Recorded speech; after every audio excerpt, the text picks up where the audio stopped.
This program features live coverage of an African safari and may include animal kills and carcasses. Viewer discretion is advised.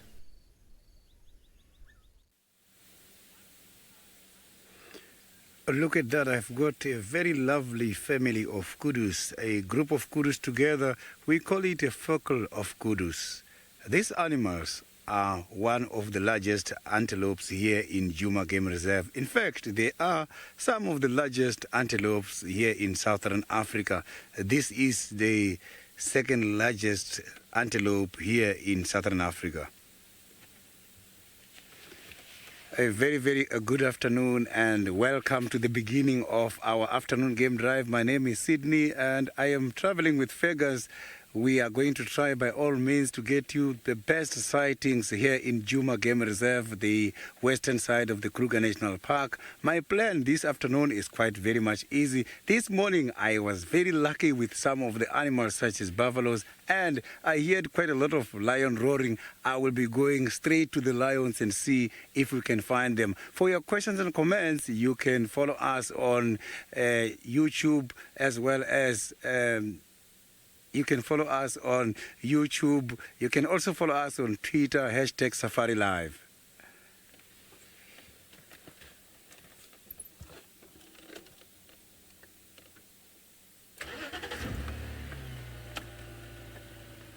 The kudus are so very much pretty animals, and those animals can be able to jump from 2 to 4 meters high fence from a standing position.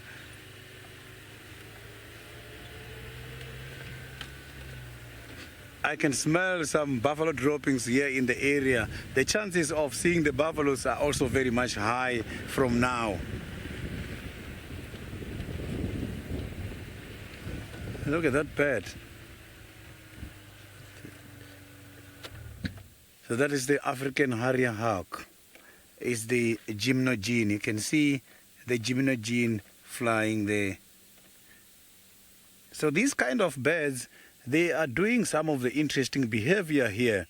At one stage, I saw the gymnogene attacking the hornbills. What these gymnogenes or the African harrier hawks are doing is that they look for the hornbills which are nesting. Remember, the hornbills, when they are nesting, they normally hide a female in the nest. The gymnogene, when the male is delivering the food, if he spots that, he's going to land and crack the nest and eat the female from the nest. I have seen that happening on several occasions. So now we're going to carry on and see if we can find something interesting.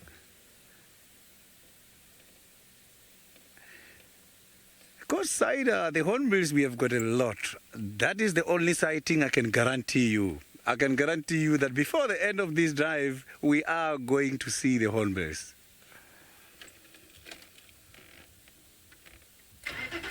So I'm just going to carry on now and drive much more towards the western side where the activities has been happening. Lion roars has been in this area this morning while I was on a guided walk. So I want to pick up the fresh tracks and track them down.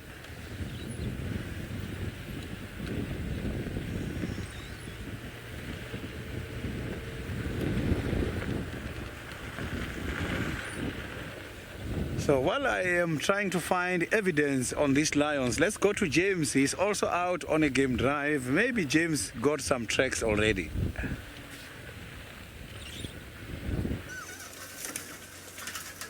I've had more than tracks, everybody. Good afternoon and welcome to the rusty end of the Sunset Safari. My name is James Henry. David is on camera. It's marvellous to have you with us, and I've just seen Hosanna on foot. He came out here. There he is. No, that is a francolin. He came out of this little gully here, right next to our camp. And I just need to see if we can't find him again. He was moving, and it's a very awkward area in here, in the vehicle. It was actually very amusing. I was walking along and I heard a francolin going quack, quack, and I thought, no, maybe he's around there. So I walked along here, and he came out of the gully. He didn't see me and he was looking around. So I went, just so that he would, not get a fright. I just clicked gently and he turned around and he went, as if to say, how on earth did you see me? Anyway, so he's somewhere in here. We'll keep going and see if we can't find him. Careful, everybody. Please talk to us using the hashtag Safari Live, of course, and the YouTube chat stream. It'll be lovely to hear from you as we blunder through this rather thick area of bush. He was going back this way.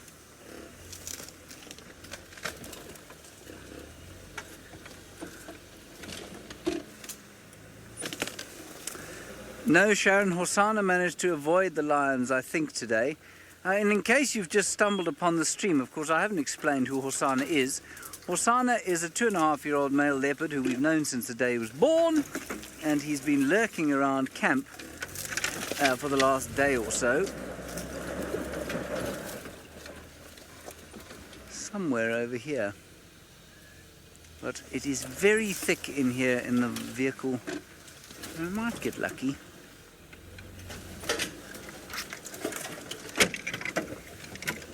I must say, while it was wonderful to see him on foot, my heart did sink slightly in the knowledge that I didn't think that we were going to get a car in here.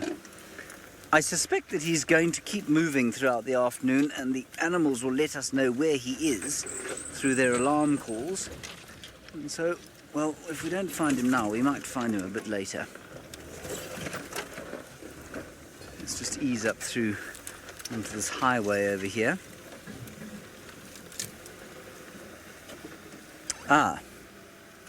Now, many of you wondering if Tingana survived his ordeal with the Nkuhumas. I can tell you today, first of all, let me just give you a quick recap.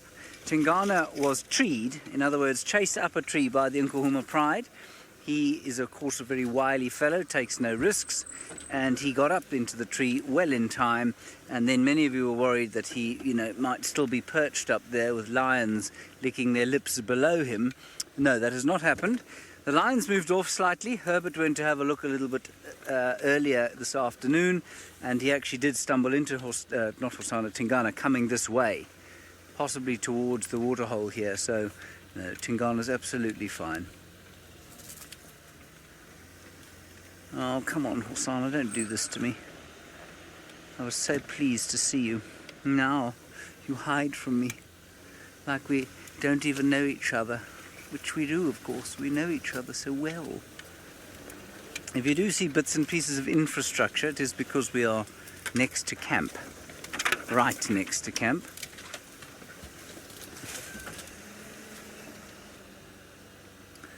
I don't see him. While you are with me, all I'm going to do is stick my head over the top here of this gully, because obviously we can't drive into it, and see if I can't spot him there. And if he is inside, then we won't be able to see him. So, just bear with me. I was tempted to start whistling for him, but I'm not going to do that. The francolins have gone totally quiet.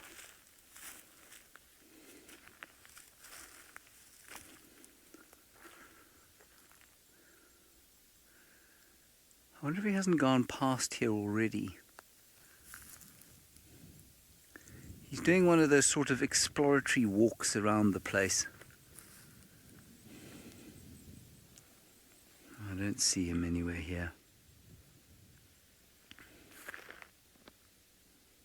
That is not to say he does not see me, of course.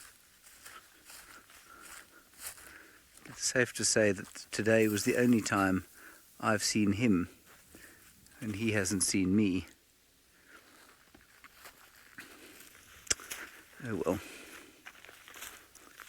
We'll have one more squiz around here. I don't want to bash around in here too much. It is very thick, and we don't want to damage anything and make a big noise. And there are other things around, of course, that we can go and look for. You'll have to take my word for it that I saw him. Sorry about that. Let's keep looking though. We are expecting the Mara to come online at some stage. And Sidders, of course, is up looking for the lions, hopefully not too far from here, and let's see if he's had any luck.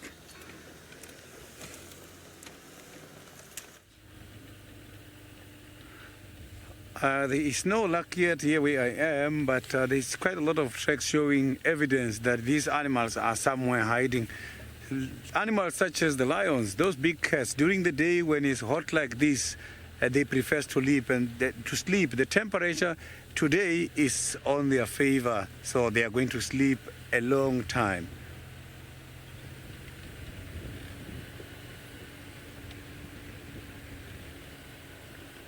So they have been spotted somewhere in this area this morning. Sometimes it's very difficult to see such a number of lions sleeping together. 11. Unkuhuma Pride is consisted of about 11 members, but it's easy to pass 11 members.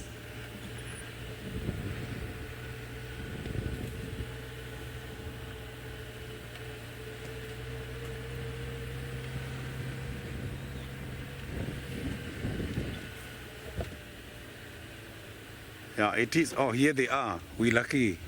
They are sleeping very close to the road. Look at them. This is beautiful.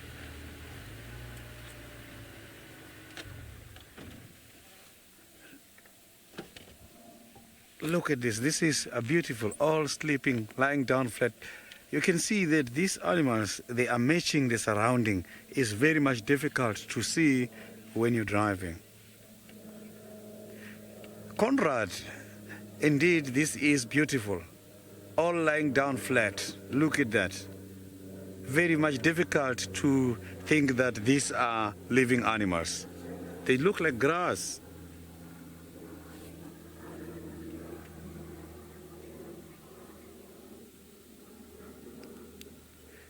Good afternoon, all stations. So this is Sydney. I have got the Unkuhuma Agalago shortcut.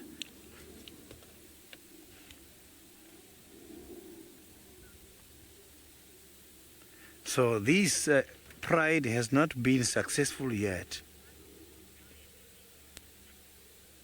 A puma, indeed.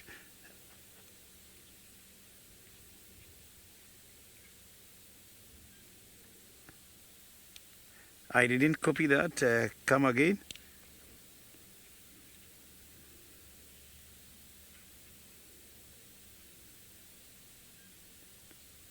Copy that, thank you. I am here now at this stage trying to handle the sighting, as there are some of the vehicles having interest to come and see the Unkuhuma Pride at the moment.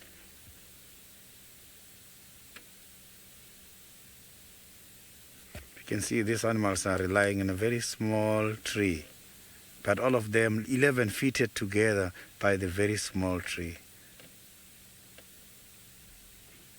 Look at that one branching.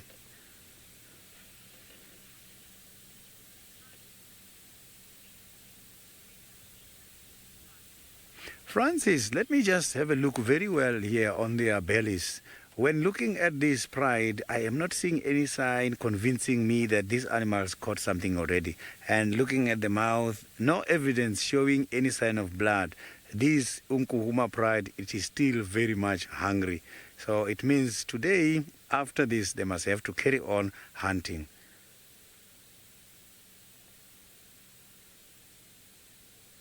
It's quite a lot of them. They need something very big.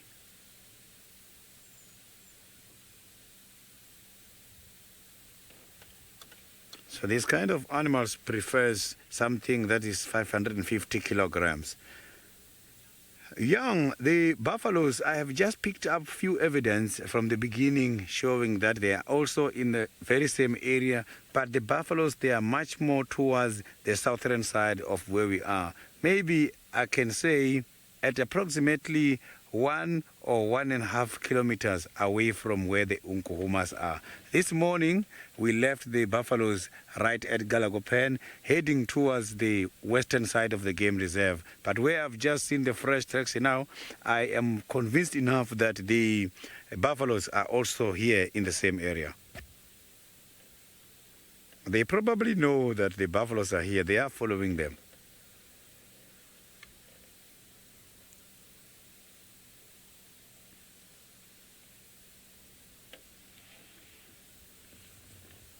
So these lions are not going to do anything apart from sleeping unless something come towards their direction. That is when they can be opportunistic and take it down.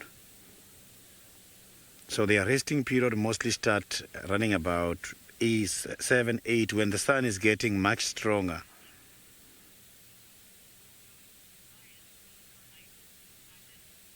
Alan, at this stage, here where I am, I can pick up the wind coming from where they are because the wind is coming towards my direction. They are very much clean at the moment, no smell at all. But sometimes they can smell very bad because lions, they also eat carrions. And carrions, mostly you find that the meat is rotten and they just smell very bad. But at this stage, I can promise you they are smelling very nicely. You cannot even think that they are lions here.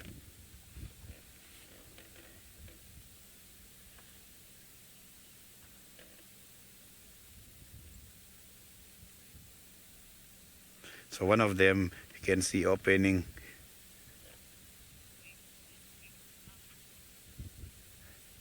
Rosita, that is true. The buffaloes moving can wake up these lions at any time here where they are because that is what they are here for. These lions are in this property today after a huge herd of buffaloes.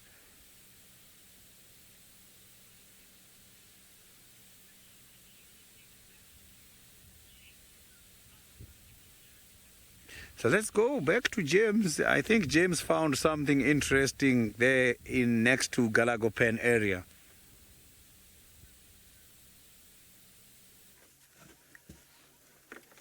We found him again per foot.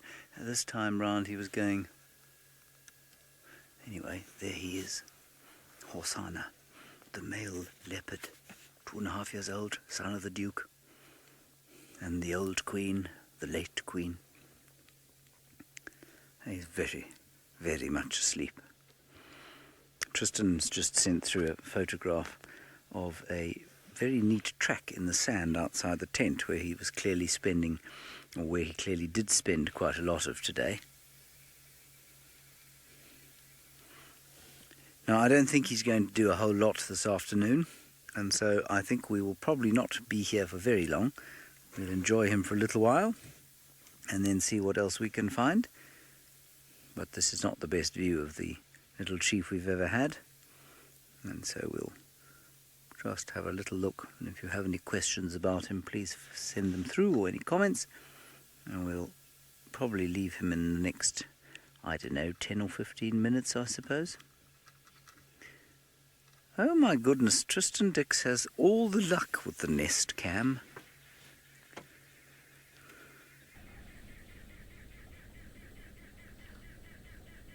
Well, James, we do. We have an unusual view of the largest of our animals out here in South Africa, the ellies, that have come down to quench their thirst on a very warm afternoon. And so you can see from our nest camera that is perched at water level that there are a few ellies that have come to drink. And so it's a herd that's just arrived. They came very quickly because I'm sure they're quite hot. It's been a steamy afternoon and we're starting to push towards summer once again, and so the temperatures are going to go up, and that means that the ellies need a lot of water in order to survive. You can see they're pushing and shoving each other, trying to get to the water itself, and you can see there's lots of kind of movement around there. And unfortunately, the biggest ones will get to drink first, and those with little babies. Now, they are moving a little bit to the left, so I'm going to just quickly swap cameras so we can see them better. There we go. There's the whole herd. Much better. Now we can see all of them, and they're all having a really good drink at this stage. So what they're doing is they're coming to basically, oh, look, we're going to get a trunk. Are you going to touch the camera? How cool is that? They're drinking right by the camera. That is so cool. Sometimes they're quite curious, so they might actually end up sniffing the camera, and we might get a little trunk all over the camera, which will make the lens dirty, but it'll be awesome nonetheless. This is absolutely spectacular. So like I was saying, the herd's going to come in because it's hot, there's very little water around, and so this is one of the freshest water sources that we get out here, and it means that these guys are going to come in and have a really good drink. Look, it's spraying water all over the top. This is amazing. Now, you would never get views like this if it wasn't for a camera that is placed right there, and the ellie is literally drinking over the top of this camera. That is absolutely spectacular. Amazing. No, don't do that, internet. There we go. That's better. Sometimes it just slows down a little bit, but it'll come back now. So, Josh, in temperatures like this, an ellie would really start to suffer within 24 hours. They'd be starting to really battle without getting water. It's very hot, and they, unfortunately, would be really battling. So 2 days, and you'd have the elephant would be very weak and probably very grumpy, and from there its condition would just go down straight away. It's very much like us as people. We obviously need water regularly, and it's the same with the ellies. Being big animals like this, they require huge amounts of water every day, and if they don't get that, well, they're going to decline very, very fast. But this is absolutely incredible. What a unique way to watch ellies drinking out of the middle of Africa. It is seriously quite special to see them going at it like this. Now, I'm hoping they're going to have a bit of a swim. It's hot enough for swimming. So let's see. This one looks like it's going to do. Let's see. So, Daniel, you say this is a great sighting. Well, Daniel, it doesn't get any better than this. This is absolutely spectacular. You can see they are really relishing the water. So when elephants are not thirsty and they just want to cool down, then they'll just run in and they roll around and cause havoc and wet themselves. But these elephants are thirsty. They're taking big trunkfuls of water and they're drinking fast. You can see they're putting their trunk in, sucking up, spraying it into their mouth, and you'll notice that they spill quite a bit of water, and there's a reason for that. They are purposely trying to not drink that water that is in the curve of the trunk. So as they suck up, you see the trunk curves, and then they drop water out. Now, the reason they do that is because when they're sucking up water, so they're going to get bits of sediment. They're going to get things like sand particles and dust. And so there's a trunk coming over the top of our camera. Look at that. This is amazing. How cool. Like I said, it's just such a unique view. And so basically, as they bend the trunk, that heavier particles and sediments drops down into the curve of the trunk. And then as they finish drinking, they don't squirt that into their mouth, because otherwise they're going to be drinking a lot of sand. And so they prefer to then just kind of drop it down and make sure that they don't make too much of don't drink too much of that stuff. What you'll also notice with them, watch the tip of the trunk on this particular ellie. Every now and then it will just put its trunk in and it'll just do a little movement, almost like if you had to put your finger in water and just, if you're testing the temperature of a bath, that's probably the best way to put it. But he's doing that, or she's doing it, should I say, to break the surface tension. So there's surface tension that has got a lot of dust on it, and so they break the surface tension, get rid of all that dirty stuff on top, and then they can drink the nice clean water that's underneath. It's very cool to watch how intelligent elephants are and how amazing they are at providing themselves with clean water. Now, I'm pretty sure that one of them is going to swim. I'm hoping it's one of the young ones, and that starts, and then the adults might join in. And what they'll do is they end up starting to spray themselves on their ears and their body, and they sometimes will even lie down in this water. Now, they've done it a few times, and when they do, it's absolute pandemonium. So I'm hoping that they will do it again this afternoon, especially because the cameras are now working and set up in the perfect spot to catch it if they do this. But how amazing. It's such a special little view to have. There's very few places in the world where you can get to see ellies from such a low angle and get an impression of how big they actually are.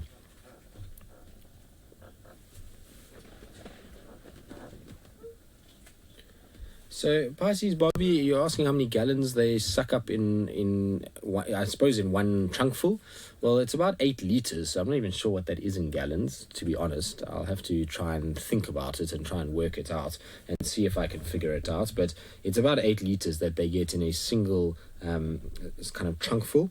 And they will sit and they'll drink, in one sitting, can drink as much as much as 100 liters in a single kind of drinking session, but it's very seldom that they do. So, sorry, Faith.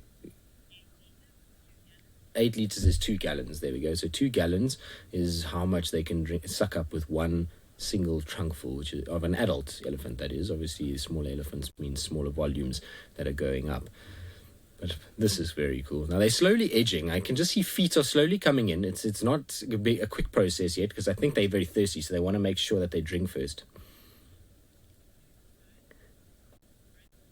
So, Brent, you say you just love the blue sky. It is the most perfect day today. It is hot, it is warm, the sky is clear. There's a few little wispy kind of clouds on the western horizon, which are going to be spectacular for sunset a little bit later. We should get a really beautiful sunset later. But otherwise, it's just perfect conditions for a safari. So those people that are out and about today are going to be getting spoilt, really. They're going to get this deep blue winter sky, but the warm temperatures of summer, and hopefully lots and lots of animals. It seems as though things are already busy. You know, we've had lions, we've had leopard, and now we've even got ellies that are busy drinking. So it's just one thing after another already. Now look, they're starting to push each other around a little bit, and you'll see once they've had a drink and everybody's satisfied, then they'll start to actually sometimes wallow. And the reason why they don't do it to start with is because everybody needs to get nice water, and if they wallow inside here and they start splashing and throwing water all over the place, the water gets very muddy and then they can't drink. And so I think they're just making sure everybody's well hydrated first before they start. I saw that one threw some water over its head. What you'll also find is that they're going to pick up water and they're going to throw it underneath their tummies. And that's one place that they throw it, or behind their ears. That cools their body down much faster than if they have to throw water over the top of their body. So it's just underneath the ears there, where it flaps, where the thin skin is, and then underneath the tummy area where there's also some nice soft thin skin. That just all helps. Look at that. That one's exhaling as it's drinking. Wow. This is very cool. Now, I believe that there are more elephants coming, so I just want to quickly change our camera angle for 2 seconds. Let's have a look. Oh, there they come. They're going to come via this next camera, which I'm going to show you quickly. There they are. You see them coming on the left-hand side, so they'll slowly be coming, and then there's others that are going to be coming from the right-hand side. We should get complete sort of envelopment of elephants all over. Now, this is a female that I actually recognize, the one that's coming in from the far left. She's got a tusk that kind of skews out a little bit to the right, so you see her quite regularly in this area. But look at this, they're all together. How cool. What a special sighting. Blue skies, ellies all over the place. This is very, very, very special. I know it's just ellies drinking, and it happens regularly every day. In fact, ellies drink around various pans and rivers. Look at this one. It's going in, little babies coming in. This is a big herd. There's going to be lots of pushing and shoving around this waterhole. Unfortunately, there really isn't going to be enough space for absolutely everybody, because they're all just coming in. Look at this, and look at how quickly they're moving in, because they're so thirsty. They just want to drink and try and get as much water as possible. Look at the tiny little one. There comes a little one. Now this one's right over the top of the camera. I'm going to just quickly change to another camera, because I think we might actually get them all on another one as well. Look at that, look. We've got its leg right up against the camera. This is amazing. Look at these shots. This is absolutely incredible. Now, you'll see that it does buffer a little bit every now and then, so I do apologize about that. It'll sort itself out.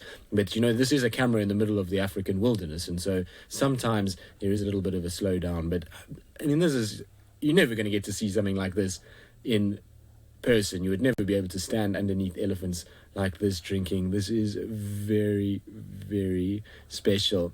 So Conrad, our tech genius, is telling me the reason why it's actually buffering like that is because the elephants' bodies are so dense that it's blocking the Wi-Fi, and it's basically meaning that the camera can't talk to the signal base, and that's why we're getting this kind of buffering effect from time to time. Isn't that cool? That's pretty amazing. Now I'm going to change again to a different camera, because the sun is quite sharp into this one, and I think we'll get it better from here. There we go. So that's much better. Look at this. There's just ellies everywhere.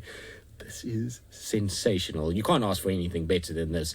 Now, I'm not even there. I'm not at the pan, but I'm loving this, and I hope that all of you are as well. And I would love to hear from you, a one-word tweet of what you think about our ellies drinking from our Nest Cam, and whether or not you think the Nest Cam has been a great addition to our arsenal of basically cameras that are set up all over the place. And we're trying to pretty much bring pictures from every angle over the last few months and years, and so I think we're starting to get to some really cool stuff that's really not intrusive to these animals anyway. These animals are not in any way stressed out by the fact that there's a little camera sitting there, there's no people there, and so they can really have a good time and not have to worry. Now this big female is right up near the lens. Look at that. How amazing. This is very special. On a hot day like this, it makes you just want to get in there with them, because they look like they have the best fun. Tom, I'm not sure. I reckon a herd of 100, 150 could empty this pan. These guys are going to do a very good job of it. It's going to be interesting to see if it has dropped quite a bit in the time that they're here. But I reckon a herd of 100, 150 would empty this. We've got a herd here that's probably, I would say, between 20 and maybe 30 animals. Look at the little baby splashing itself. It's having the best time. This is absolutely special. Wow.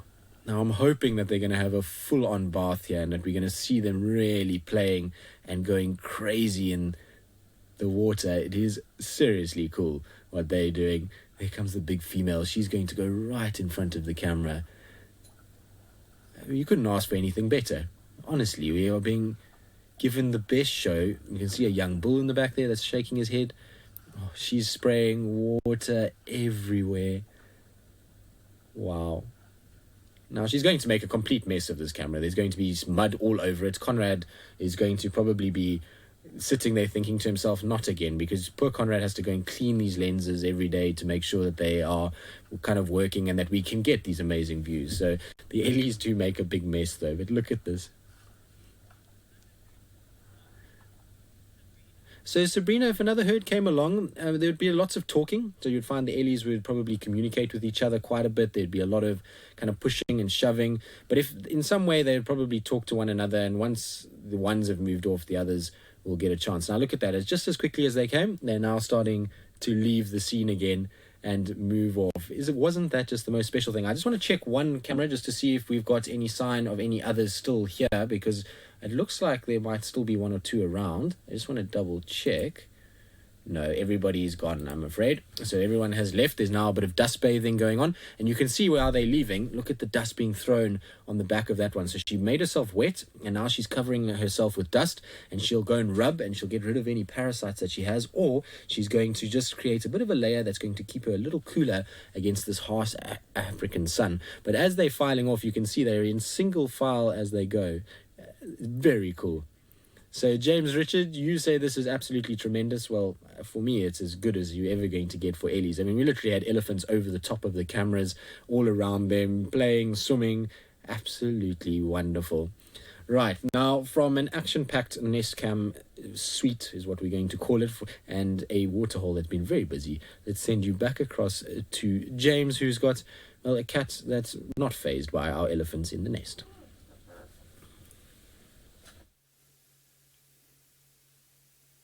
Well, we've got a lot of bush, as you can see in front of us. This is David being mysterious.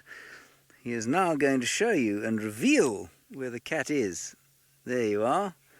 He's now looking at you, you see. He's very pleased to have you with us. He's just not prepared to move at this stage of the game. So he's very well hidden. You can see why I almost didn't see him earlier. Yes. Hosanna? We're going to have to leave you because you're not performing. Not saying you should have to perform, but you aren't performing right now. You're just lying on your back. I must say, I think I can count on one hand the number of nest broadcasts I've managed to achieve. Tristan goes into the tent and everything arrives there, so he's doing really well on the nest cam.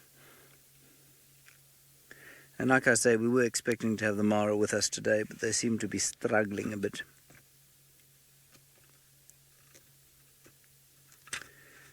Love Dogs, I'm pretty sure he finished his duiker kill from yesterday with them pearly whites that he's got. His father's got much yellower teeth. I'm not sure if you've noticed that. He's obviously a coffee drinker, possibly even a cigar smoker. Anyway, that's not really the point. The point is that I do think he ate his duiker. He was most of the way through it by the time we left him yesterday at 7 o'clock. So I think it would have taken him another 20 minutes or so to finish it. And yes, you see he's agreeing with me. And then I suspect he got down the tree, found a thick bush and went to sleep again. Didn't you? Yes. Yes, you did. Look at you. Very fine fellow. Sleeping on the cool sedimentary rock there. Hosanna, do you know what sedimentary rock is? More to the point, do you care what sedimentary rock is? No, apparently not. He's a recalcitrant teenager, you see. He was a young adult. He might want to know what sedimentary rock was, but right now, all he's thinking about is young ladies, other young leopards, and where his next meal's going to come from. Yes. Dreamy look on his face, you can see there. He's in a very comfortable spot. The temperature is lovely this afternoon, and he's got a big full belly. Rosh, you say Hosana is handsome? Yes, he is handsome. As I like to say, I have very seldom met anybody who has said, "My goodness, that is an ugly leopard." And there are a number of reasons for that. Mostly that's because leopards are universally not ugly, on an entirely subjective plane. But also, it is because, of course, if you were to call this leopard ugly on the chat stream or on Twitter, well, it's quite possible that you wouldn't survive the abuse thrown your way. But yes, I do think he's quite handsome. He's also got very good ears, and he spotted something coming towards him. What could it be? A bird? A squirrel? A bushveld gerbil? A buffalo? It's definitely not a buffalo, unless it's an invisible one.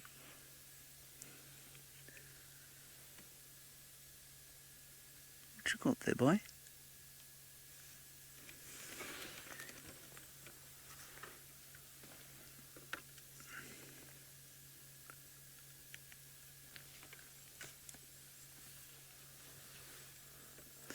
Brent? That's not Brent Leo Smith, is it?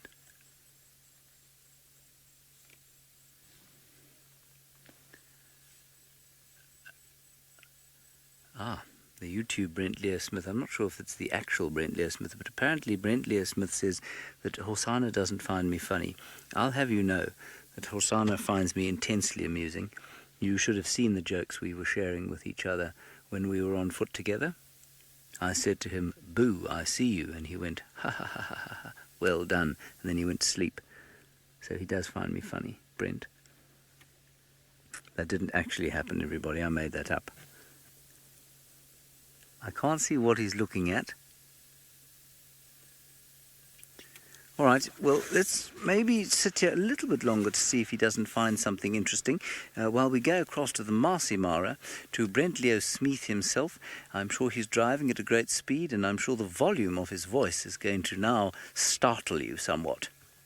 Well, hello and welcome to the Maasai Mara in Kenya. My name is Brent Leo Smith, and back from leave is Manu.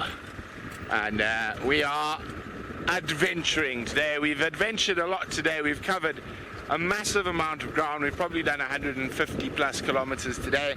We tried to go find some cheetah down south on the Tanzanian border, but alas, it was not to be.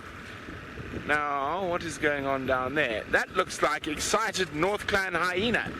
Remember, we are 100% live, coming to you from not only the Mara but the greater Kruger, and apologies for being late because our tech team was working on some bug or whatnot that infected us. And let's just have a look. There's some North Clan hyenas. And is he carrying a carcass? The one on the right there, Manny? Ah, yes. That is exactly what it is doing. It is dragging a carcass.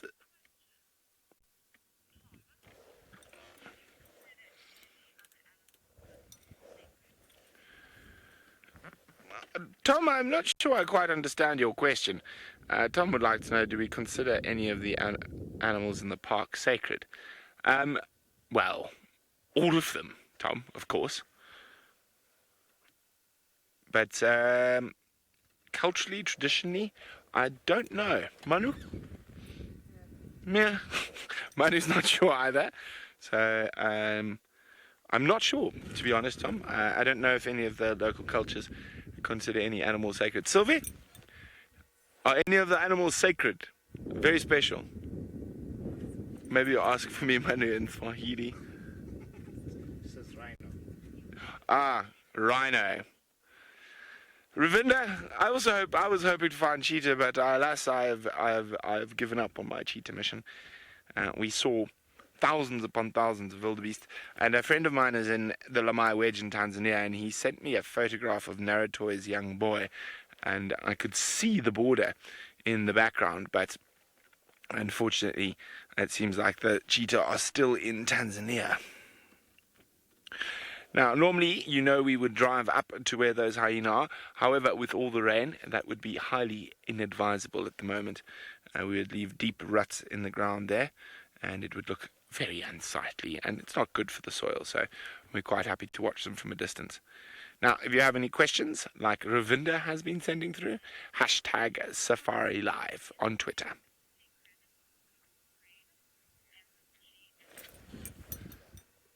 I'm not sure what that was. Can you go again, Faith? Sacred goose crane. There's no such thing as a goose crane.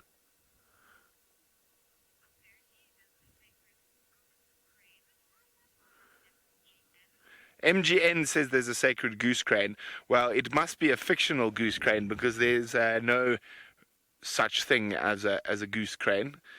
In the Mara. I know my birds pretty well, and there's no such thing unless it's a fictional creature. Then I'm sure it is very sacred, and I have no idea what it looks like.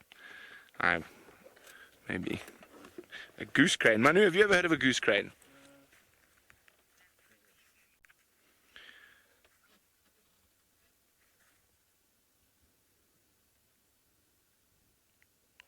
Okay, so what I think we might do is leave our northies, because they're quite far from the road here, and head to where Jamie had the Olololo lions earlier on today. And that is pretty much exactly where Manu is pointing, somewhere in that direction up against the escarpment is where they were last away. Okay.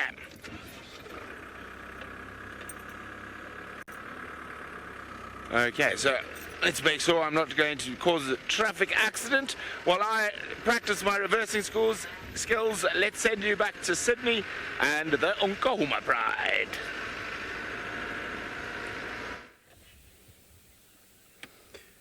There is no developments at the moment taking place here. The Nkuhuma Pride is still resting and is not showing any sign of going anywhere this afternoon.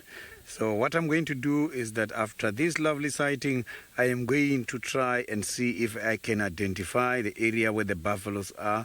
And later on, I will come back when they are very much active, because otherwise they are going to be sleeping just like this all day long. But if I can find the buffaloes, then I will be able to come back and see what they are thinking about the buffaloes in the area. As the buffaloes, it seems like they are also not that very far from where we are at the moment. Look at that paw.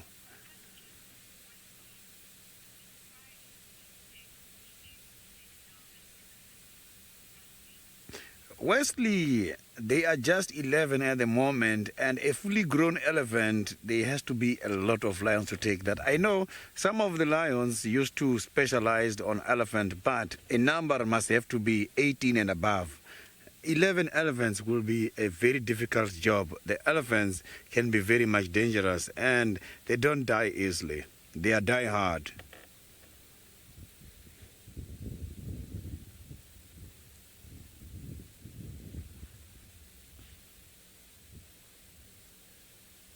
So you can see that these animals, when they're sleeping still, the ears are moving.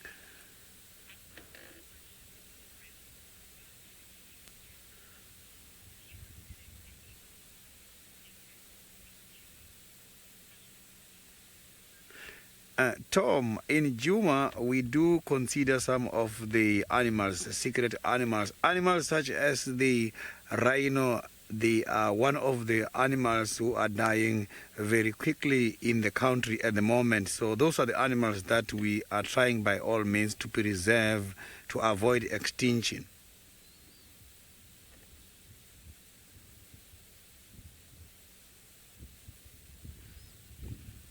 Look at that paw. when looking at that paw like that, you will never think that this paw does have some claws hiding inside. They only bring them out when they want to use them. Look, it seems like he is listening to me, doesn't want to show his paw again. You can see there is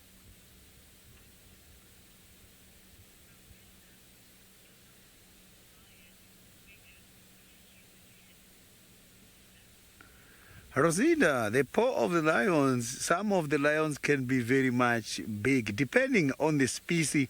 The lions that has got black mane, normally they've got a very big body size, and their paws, they are way much larger than my palm.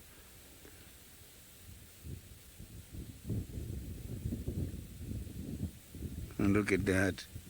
So right in there is some of the claws which are hiding, and those claws, they use them in order to catch the prey, but also to mark their territories by these trees. So these kind of animals, when they are catching some of the small animals such as birds, they just wipe it once with that paw. I can promise you a dove is not going to survive that. Francolin is not going to survive that.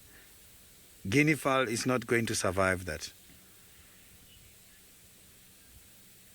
You can see that the lions, they've got very powerful muzzles.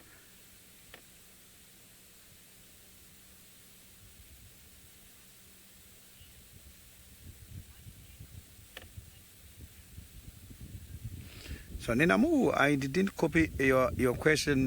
There's too much wind here where I am at the moment. You can see the grasses by the lions as well, showing that the wind is coming.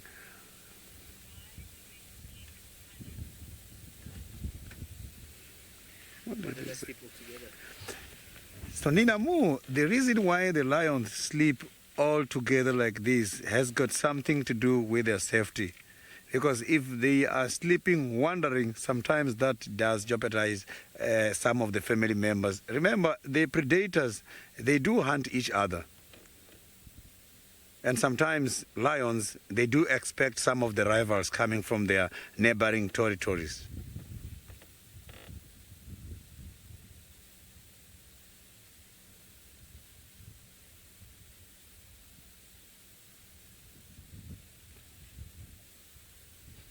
Sometimes you will hear the lions roaring, and this kind of roar is not only about the territorial behavior. Sometimes they consider them when it comes to the safety of their babies, because when they are roaring, they can be able to identify each other, and they can be able also to identify their intruders. And if there are babies around, that is when the females must have to gather the babies for safety purposes.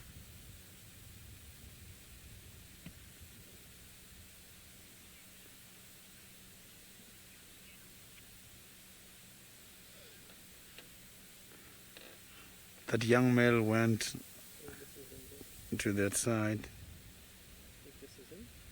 No, is that one there? Is the last one? Yeah, yes, the last one was facing the western. Yeah, that one. Angela, that is the young male. You can see the mane is starting to grow there.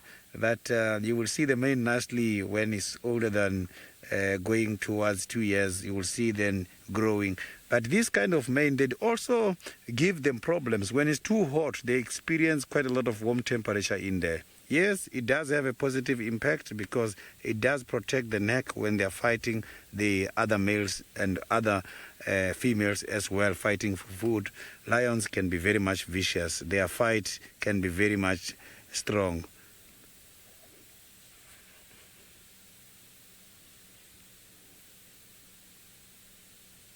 He's one of the lucky animals, as is the only male amongst all these 11 females. They are all 10 females.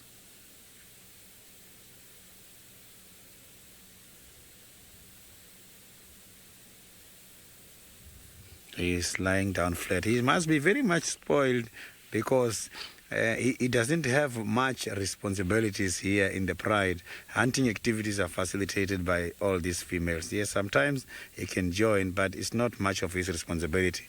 So now let's go back to James. James does have Hosanna at the moment somewhere in the gullies near Galagopen.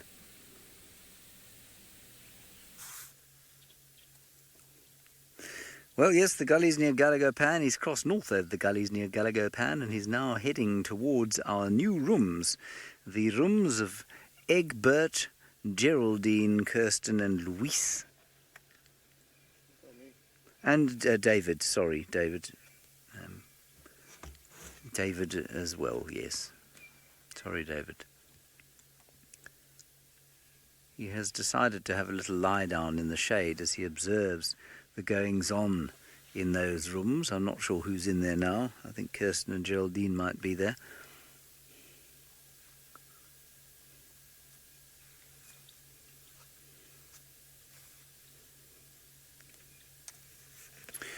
Constance, it's one of the most interesting questions you can ask about leopards, that, and one of the most difficult to answer. That's why it's interesting. And it's also one of the major arguments used by leopard conservationists who do not believe that hunting of these cats should be allowed. Now, because they are so secretive, and because they live just about anywhere, including on the fringes of major cities, no one really knows how many there are left in Africa.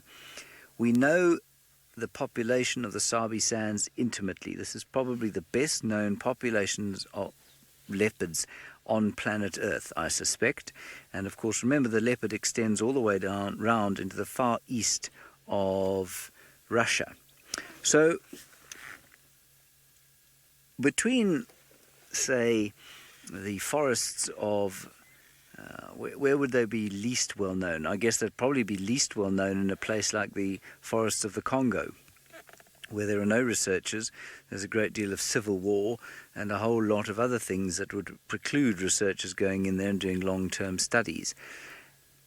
While we know exactly what's going on over here in the Sabi Sands, we've got absolutely no idea what's going on in the Congo rainforest, nor do we have any idea what's going on in many parts of Central Africa and West Africa, where there are huge swathes of land that researchers aren't in. They do sort of guesswork and estimates as to how many leopards there are in those areas, but really no one knows. And so there's been a huge outcry of late because the South African government, in their wisdom, decided that they would grant, I think it was 7 or so leopard hunting licenses this year. And look, regardless of what you think of trophy hunting or don't think of trophy hunting, the point is, or the big argument against it, is that nobody really knows what the status of leopard populations are. We have no idea because they are so secretive. We know what they are in the Sabi Sands. Everywhere else we have no idea at all.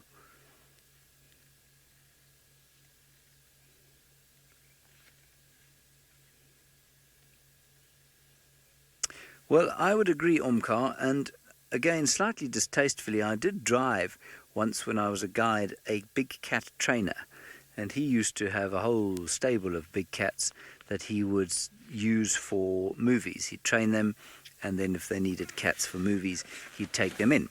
And he said to me that he thought lions were possibly the stupidest things he'd ever come across in his life, but he thought leopards had the intelligence approaching that of dolphins. Now, whether or not that's true or not, I really couldn't tell you.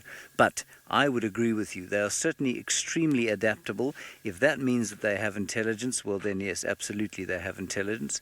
They can live outside cities, and if you're wondering what I'm going on about, the best thing you can do is to go and watch the Planet Earth 2 series about, I think it's called Cities actually, and they get this unbelievable footage of a leopard outside Mumbai, which of course is one of the most populous cities on planet Earth, moving through the outskirts of the city and eventually catching himself a domestic pig. It's utterly astonishing. And then it just disappears off into the night with this pig. And I've got a friend who we may well have mentioned. He's working at Mara at the moment, up in the Mara, Adam. Adam did a lot of work on leopards up in India. I forget in exactly which region. The place was called Jawai. And a lot of his research on the leopards there it was around tourism, but many of the leopards he found would go through the villages at night very comfortably, and he tells a very amusing story of of following a leopard with a spotlight one night, and he was watching it coming off a mountaintop, or sort of low mountain, and there's a village nestled in the lee of the mountain. And the cat came down off the rocks and then just started jumping onto the roofs of the houses and going. He was following it with a spotlight, and it got down and eventually disappeared through the village. 3 or 4 minutes later, he was set upon by an extremely enraged and luckily quite small Indian gentleman with whom he had no common language. And it turns out, through the efforts of a translator and a number of people who held him off Adam, that Adam had inadvertently shined his spotlight straight into the bedchamber of this man and his wife, who were well, shall we say, in flagrante delicto at the time. Poor old Adam had absolutely no idea whatsoever, and the poor chap got himself a nasty fright with all the best intentions in the world. Hope he doesn't mind me telling that story. Anyway, so yeah, he's got some amazing stories about leopards in semi-built-up areas, and in fact, he goes on further to talk about the fact that leopards there at Jawai, where he was, don't occur in parks like this. There aren't any parks like this. There are small nature reserves, but the leopards live everywhere. They live all over the place, in amongst the people. Much like Hosanna is doing here. All right, I think we're going to leave him now. I have no desire to see him sitting in the shade there for much longer. I can't see his handsome face, and I also don't really wish to watch him walk into the camp. Let's go back to the flattening pumas. We'll do a turnaround here. I suspect this fellow will either turn up on quarantine clearings or at the pan sometime soon.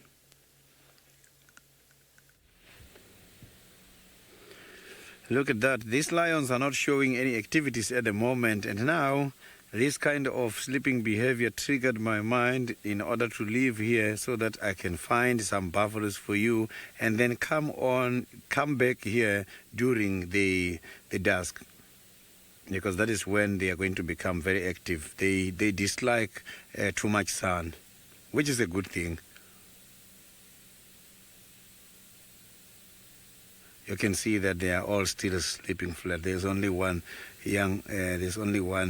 female up sitting that side. The rest are still enjoying their sleep. That is the only one now seated.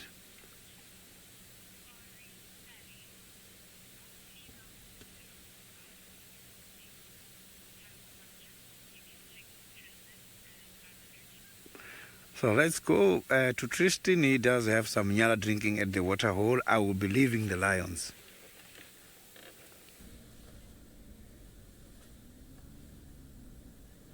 Well, we've had elephants that came down to drink, and now we have got a beautiful Nyala bull against this blue background. Even the water's getting a blue tinge to it. It really is a seriously pretty afternoon, and if Hosanna makes his way down to this pan, I will be thoroughly impressed and thoroughly happy, to be honest, because it'll be, I think, the third time or second time at least that I've had him on the nest cams, and it's always wonderful to see him drinking away. But you can see this Nyala is being pestered by a mass of red-billed oxpeckers that are basically feeding off him and have been given a taxi ride to the water, and so they're now able to actually get water as well as food around here. And this poor Nyala is not having any of it. There's a couple other Nyala that are on their way. There's also the impala in the background, and so we should actually see more than just this one drinking. But how wonderful is it to have animals coming in completely unperturbed by any human presence whatsoever, doing what they would do naturally and getting a secret little look into their world. I think it's fantastic. I think it's something, often a part of us sometimes feels a little guilty about, driving around these animals and in some way changing their behavior. But this kind of thing, we can just watch them amble about and not have to worry too much that we're doing anything to them. In fact, there's no movement of this camera, which means that they're not being disturbed by that.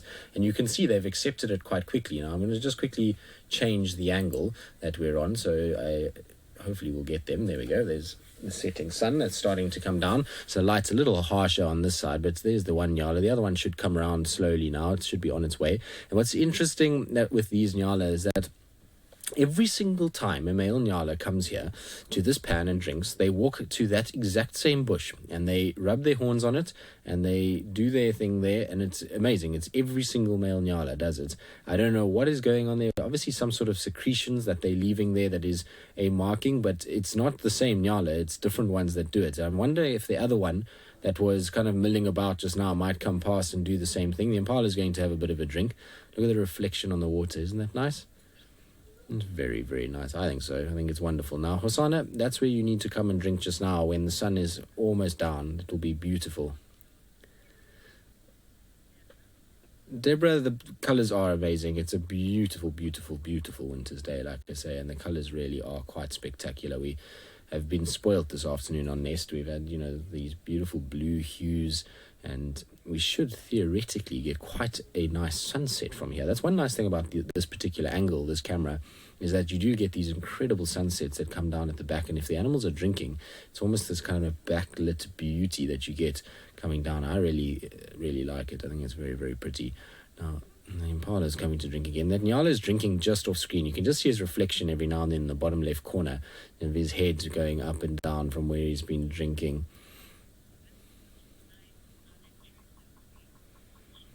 Yes, Ladybird, I agree. I mean, it's a very much a nice, non-intrusive way to watch animals just going about their business. Obviously, there's a reason that they're there. There's water there that's been pumped up, and that's why they're coming to it. But this pan was there long before we ever put these cameras, so it's not like the cameras were there because the pan was put there. But we're not really interfering with these animals in any way. I mean, they're able to do whatever they want to do, and like I say, there's no movement of the camera itself, so there's no buzzing, there's no kind of any sort of thing that can disturb them or take their attention away from being what they are and doing what they do. So for me, I enjoy it. I think it's very, very cool, and it's such a unique viewpoint of these animals. We get to see them from a vehicle which is a much higher point of view than what we're seeing from these nest cams. Here we're getting much lower down, right to where we can actually see them, and I think it's quite cool. I think there's a place for these kind of things, and definitely the fact that we're able to actually talk to you while we're watching it is hugely valuable, I hope, for all of you, and I hope that you enjoy the fact that we are able to kind of narrate over it and tell you about the things that are coming down to drink and what's going on. It's, for me, a very cool thing, and we spend a lot of time sitting here and waiting for things to come down to drink, and we have a shift rotation where James comes in or I come in and Sydney comes in, and we kind of rotate through, and so we're here pretty much from 5:30 in the morning until the drive wraps in the evening at 6:30, and we try and kind of monitor what's going on as much as possible. And it's rewarding sometimes. When it's a funny thing, because you'd think that going out on a game drive would be far more rewarding, but actually when things come down to drink, it's quite exciting when they do. And I mean, obviously you probably heard that I got quite excited with the elephants. It was very, very cool. Anyway, as we watch our Nyala bull drift off, is he going to go to the same bush though? Hold on, Faith. I want to see if he goes to the same bush and rubs his head on it. He looks like he's angling towards it, doesn't he? He's kind of going behind the impala. Now, it should be somewhere in that general vicinity. No, this one's going to glide past it and go, no, it's not going to do it. Okay, so that's one Nyala that hasn't done it, which is a good thing. But so while we wait for other animals to come down and see what they get up to, let's send you back across to James, who I think is caught up with the same elephant herd we had just now.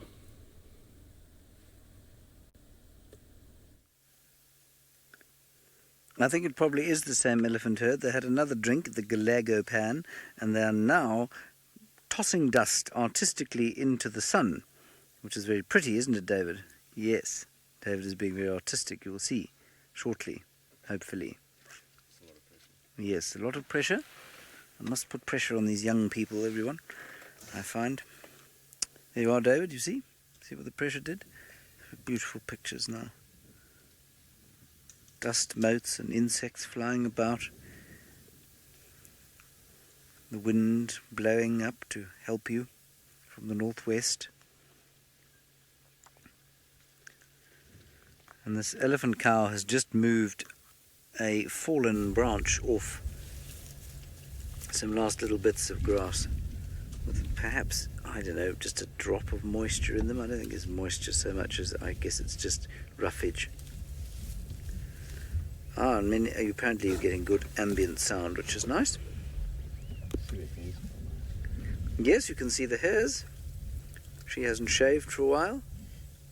She hasn't been for a facial wax.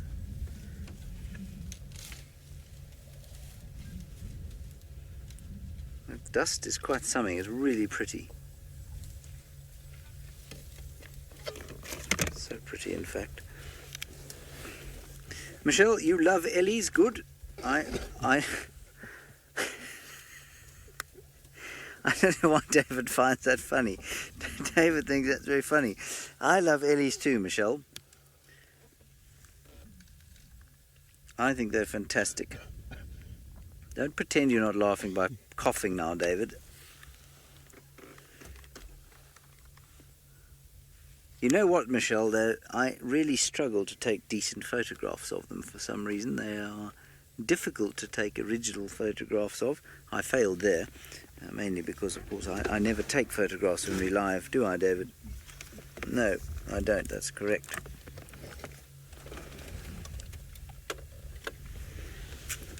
Let's see if we can get another view.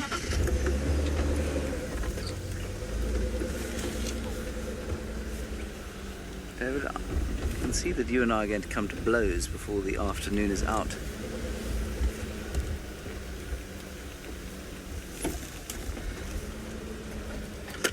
All right, I'm not sure that we're going to get into this area. It's very thick and there's a nasty gully through there. So I think let's go back to Brent Leo Smith, who is apparently doing a little bit of avian watching there in the Maasai Mara. Well, with the massive amount of rain we've had in this last week, a lot of areas have become inundated with water and there's been an explosion in the frog population. And this has led to a lot of big water birds. Sorry? Oh, there's a water monitor. I didn't even see. Oh, are the marabous trying to get it?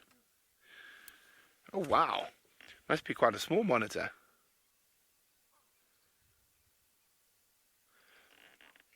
We got quite a few different species of birds here. Let's just see what these marabous get up to. Marabous look like they're trying to corner that poor water monitor. I thought you were telling me to watch my monitor, Manu. But in the middle of the... Oh, look at that one. That one's got something in its beak. It's just there, that one. What's he got? There we go. That's what they're after. Froggies. Poor frogs. Oh. Oh, oh. My frog. Oh, he's a little wattled lapwing. Oh, they're trying to sneak it away. Now you can get some quite impressive fights between marabous. Their beaks are incredibly sharp. He's going after the monitor lizard again.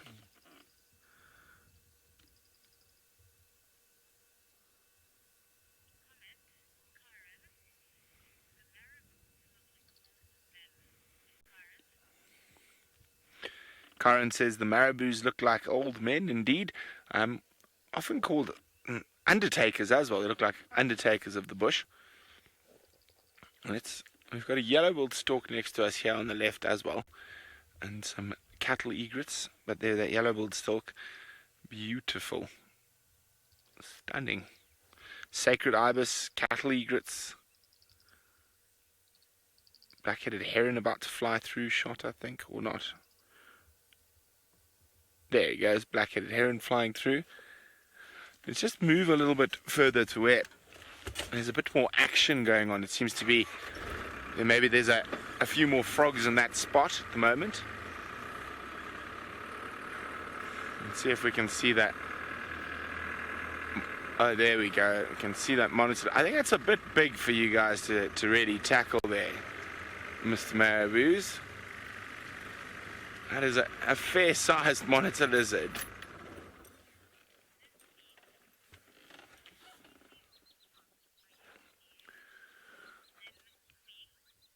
Lindsay, I'm not sure what species of frogs are saying. That one actually looked like a toad, the one that was brought up onto the bank by that marabou. This monitor lizard will be here taking advantage of the same prey. I think the marabou's just out of instinct harassing him, but he will give them a good whack with that thick tail of his.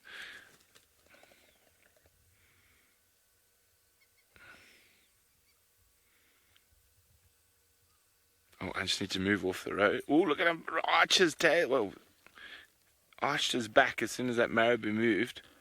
He's just trying to get, I need to move to get off the road so the other car can pass.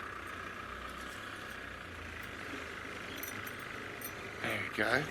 Oops. But look at this, look how many of them are taking advantage here. So, beautiful scene. All the birds. There's a woolly-necked stork amongst them as well there.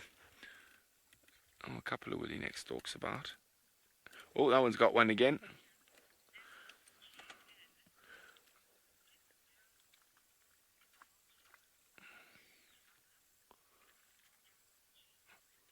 See that one next to the woolly-necked stork, Manu?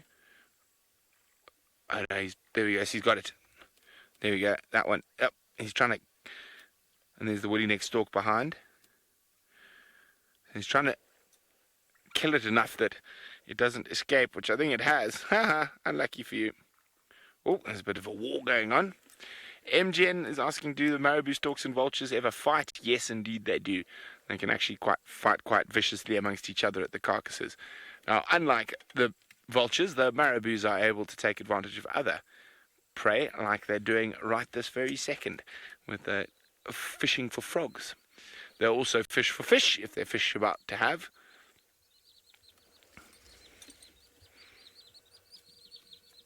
Beautiful.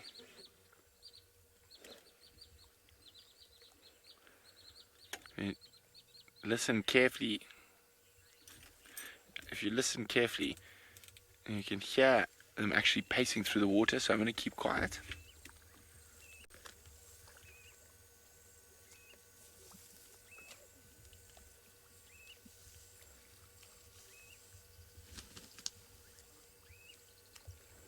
Can you hear some reed frogs as well? I don't think that's what they're eating. No, sorry, I can hear some bubbling cassias.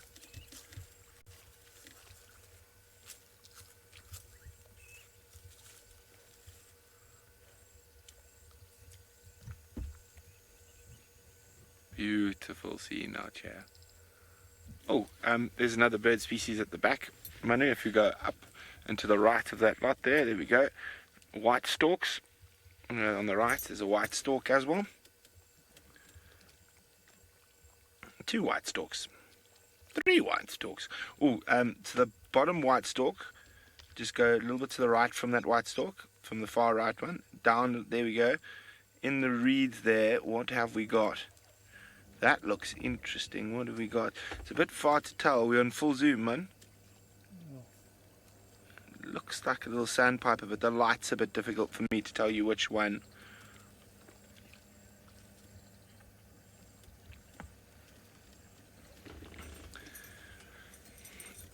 James Richards asking, do marabou storks nest in colonies like other species of storks? Indeed they do, in rookeries.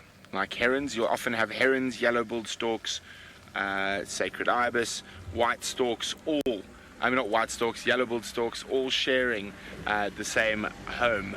Well, same, and it's normally in a lot of parts of Africa, especially in southern Africa, they almost exclusively have those rookeries in zyzidium trees, which are waterberry trees.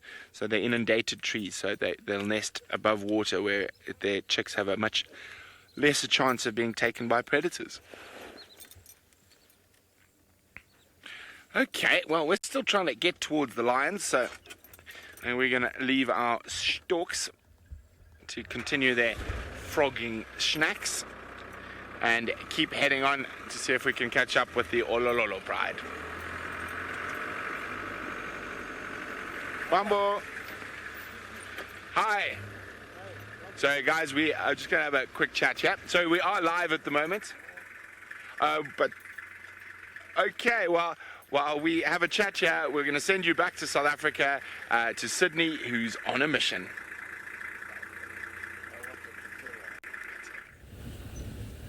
I am now right next to Sydney's Dam, and it is here where I have got fresh tracks of the buffaloes. These buffaloes, it seems like they are somewhere hiding in this area. I've been tracking them down all the way from where we have seen the lions earlier until here. These buffaloes and lions were very close to each other this afternoon.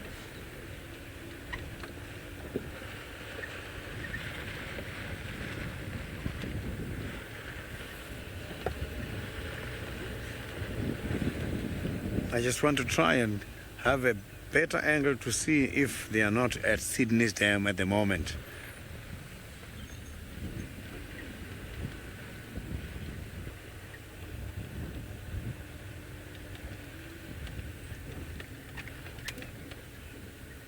See, the animals that has got poor eyesight is animals such as snakes. Those kind of reptile snakes don't really have a good eyesight. So I think we can see way better than snakes. Yeah, these buffaloes went down here. So they went down towards Sydney's Dam. Big animals such as the blue wildebeest and the rhinos, they also got a poor eyesight, but snakes, they are worse.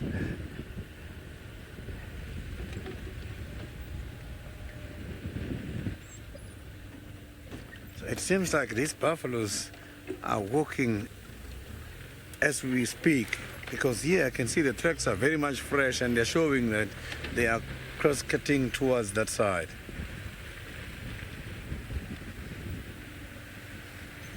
You can see the fresh tracks going down that way.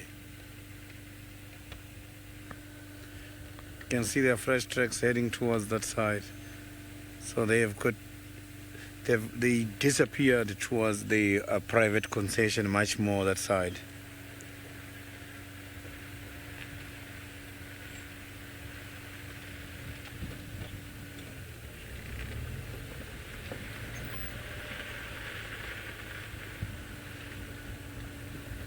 I didn't copy that question from Dave very well. If you can just repeat it for me.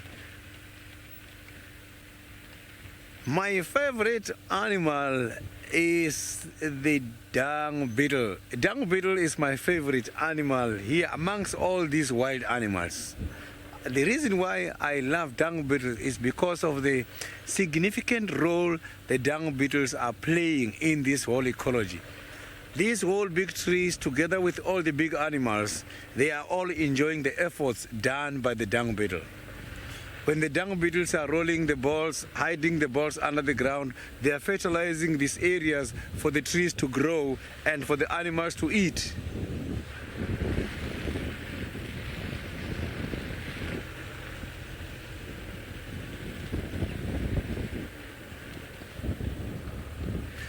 I think the chances of seeing these buffaloes are very much low, because I can see that the tracks all went down towards the private concession,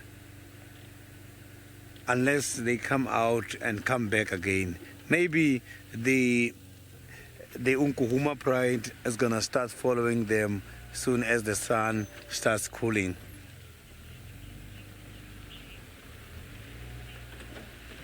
So now let's go to James. James is got one of the big mamas. I'm not too sure what animal James is having at the moment.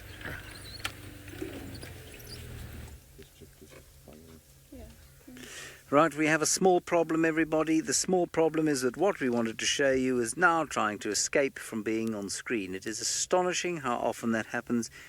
It is another elephant herd that if I just shift you a little bit forward, we might be able to see, David. Oh no, there's one behind us, doing the stealth elephant. 00 elephant.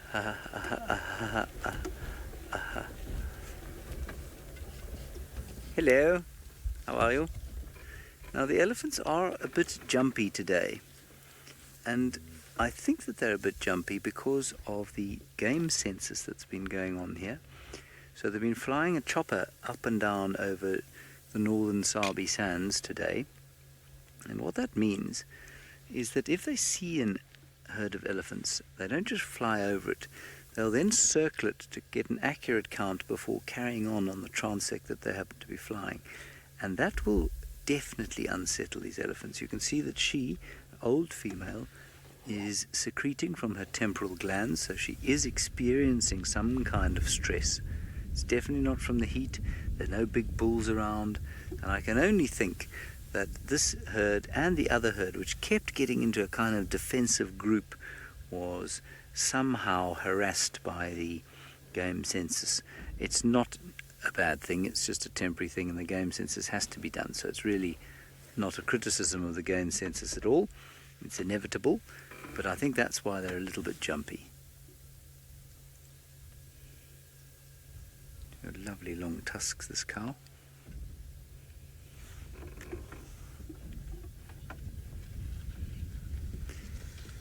It is, Deborah, and it's a really great endorsement for the colour grey out here. So Deborah's just saying that it's amazing that they can hide behind bushes at such incredible sizes, and it's an endorsement of the colour grey. Grey is very difficult to see out here, especially in this time of the year, and we fairly regularly do a little sort of, I suppose, review of bush fashion, if you like, and make fun of the various people who arrive in these places in pristine khaki clothing, which is actually very easy to see out here in comparison with a colour like this grey colour. Small herd of 3 or 4. I'm not going to follow them, although I'm just going to reverse slightly. I'm not going to follow them because the bush is very thick and I think they're probably going to go and have a drink and they probably don't want to be harassed. But we might just be able to get a nice shot there. Sorry everybody, there are a few sticks and things in the way. Oh, that's beautiful. Yep. She's just picking the last bits of marula leaf off this fallen tree. It's not a marula tree though. What is it? Oh, and this little one's getting very cross with us. Saying, leave us alone. We shan't follow you any further, I promise. Oh, it's a scotia tree. Yeah, right into his teeth there. It's a boerbean tree that has been pushed over, but it's still producing leaves, which means that it has some connection to the earth. It is deriving some sort of water from the earth. I don't think it'll survive for very long. But you could see straight into the mouth there, and you could see the top and bottom molars. One on each side, and one on the top, and one on the bottom, on each side. 4 molars. And an elephant of that size is probably almost 10 years old, I'd say. And so those are probably the first big teeth, the first non-milk teeth.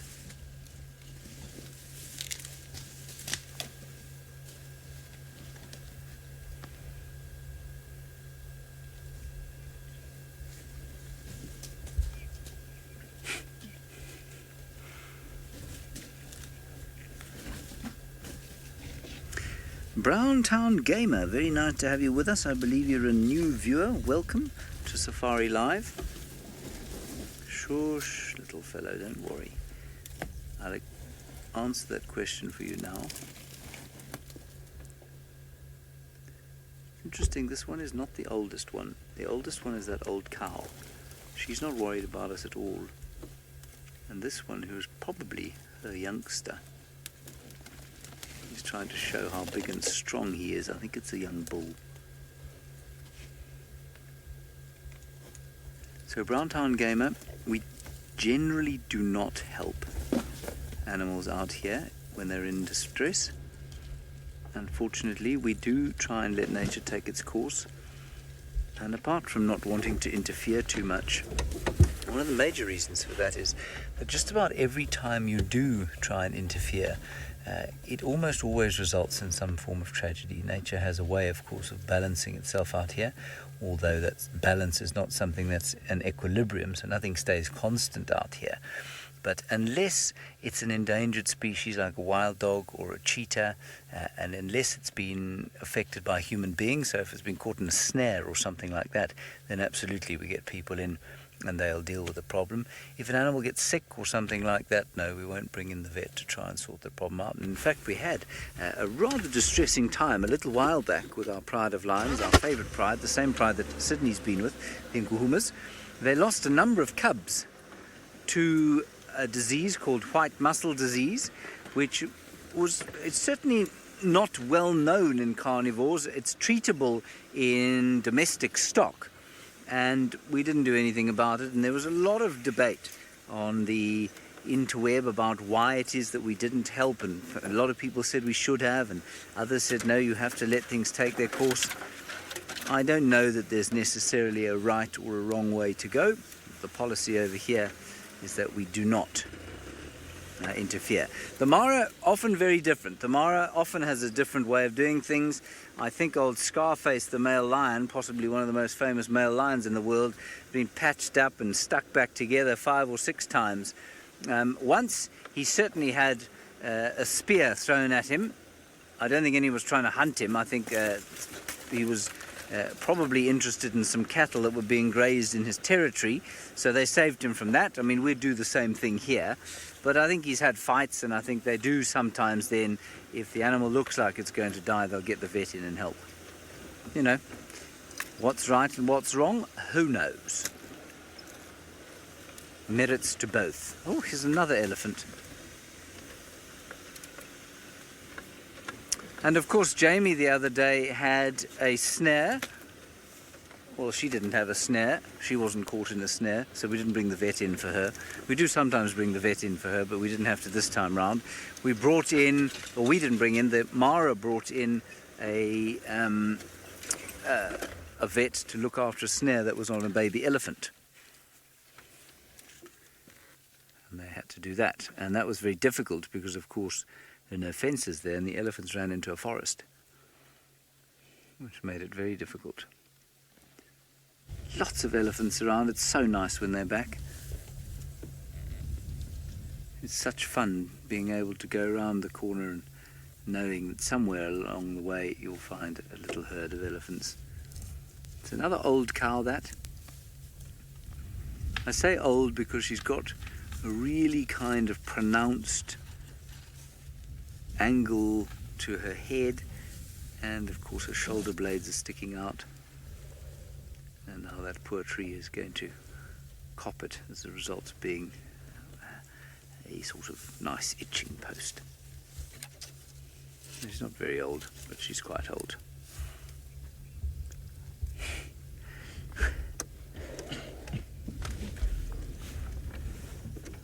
Well, whatever the question is, I always enjoy hearing from this viewer. Poofy poof, hello. Many different ways you can say poofy poof, of course. Poofy poof. Elephants are what we call a keystone species, and that means that they play an enormously crucial role in the ecosystem, and their absence or presence will totally change the way an ecosystem looks and the way it behaves. For example, if you were to remove elephants from this ecosystem, you would find that the vegetation structure would change completely. You'd have a lot more trees, I suspect. You'd have a much greater thickening of the bush, and obviously you wouldn't have all of these fallen down trees which form little habitats for much smaller creatures which might not be described as keystone species. By the same token, if you were to bring in, say, double the number of elephants, well, you'd probably have far fewer trees, and that would totally change the ecosystem for all the other herbivores.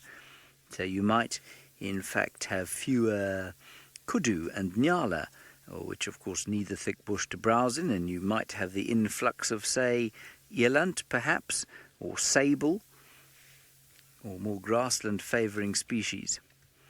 The thing is that we don't really know what this place looked like before human beings came here, or before human beings started taking records of being here. So it's entirely possible that at one stage or other there were more elephants, and that this was a grassland much the same as the Maasai Mara. It's entirely possible that there were fewer elephants and it was thicker. It was a thicker woodland than it is now. But you can be sure that elephants played a huge role, and certainly in the Maasai Mara, elephants have been, along with human beings, have been hugely responsible for those grasslands through the removal of woody vegetation.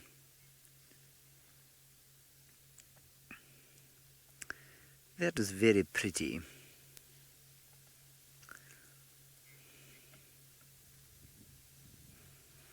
Right, let us go back across to Brent Leo Smith with the keystone predator of the Maasai Mara, one of them anyway. Certainly I think his favourite one out there, although by now I'm pretty sure he's tired of tawny and hoping for spots.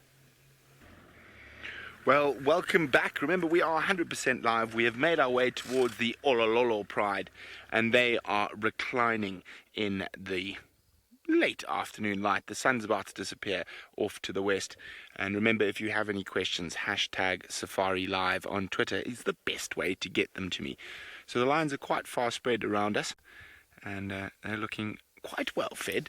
So we might sit here for a little bit. We are getting towards the right time of the day when they might start stretching and heading out for an evening hunt.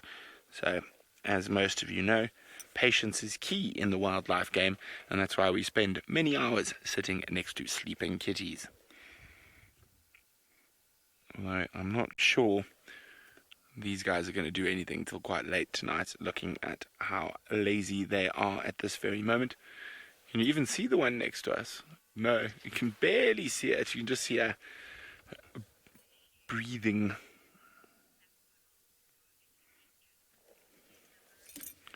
Hello, Lisa Marie. Lisa Marie would like to know what will initiate the mother of a sub-adult lion to go into estrus.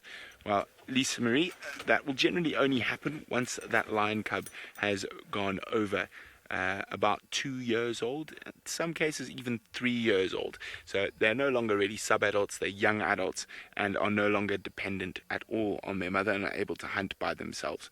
And only once those lions have got to that age will the female then come into estrus and start mating. Now, of course, lions' estrus cycles are very, very interesting, and they can produce false estruses, especially in a time when new males are taking over a pride. The females will often produce a false estrus when mating with new males. What this does is give them a chance to wait a couple of months to see if those males are going to be successful in taking over a territory, or they're going to be pushed out again shortly. So their estrus cycles can be very, very interesting in the big cats. It is wonderfully still here at the moment, and the Olololo escarpment is off to our right, and you can see the sun starting to dip towards the clouds. Big storms around again. We've had massive storms every night this week so far. On cue, the thunder rolls, and that's a storm behind us that I didn't even know was there. So I'm pretty sure Manu and I are going to get wet again. Cheryl says the Maasai Mara is always breathtaking. It is indeed a breathtaking, Cheryl. Absolutely gorgeous.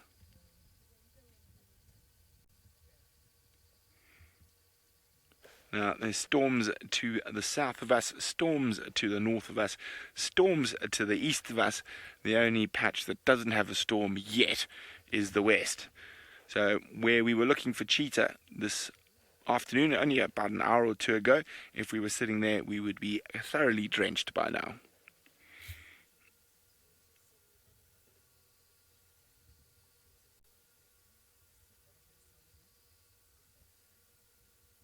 Absolutely stunning. The Olololos, however, are being a little lazy. They don't look too keen to get up to much at all. Oh, wait, there we go. Let's attack. No, let's roll over. It definitely looked like they have fed in the last couple of days. Now, they have moved a little bit further from, or the migration's moved a bit further away from them.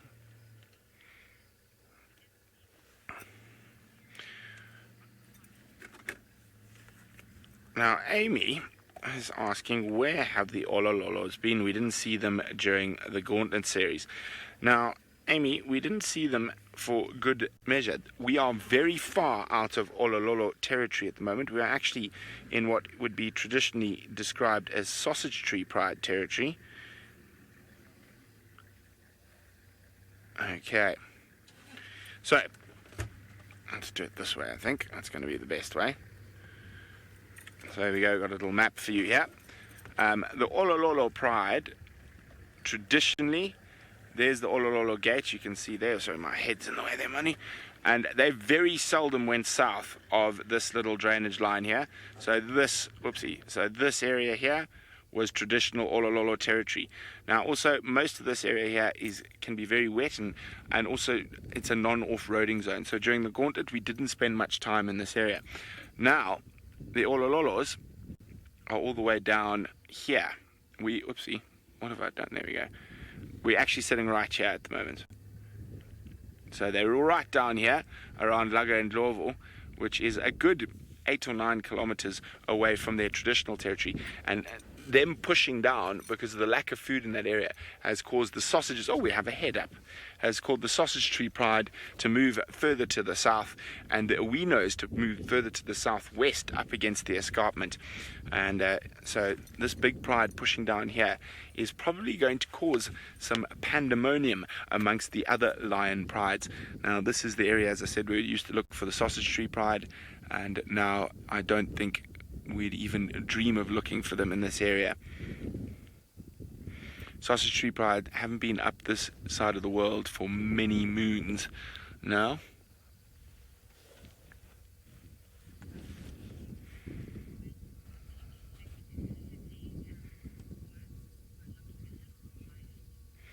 Well, we're going to sit here a little bit longer with the Olololo Pride. While we do that, let's send you to Sydney, who's with the Nkuhuma Pride in South Africa, and hopefully they're a little bit more active than ours.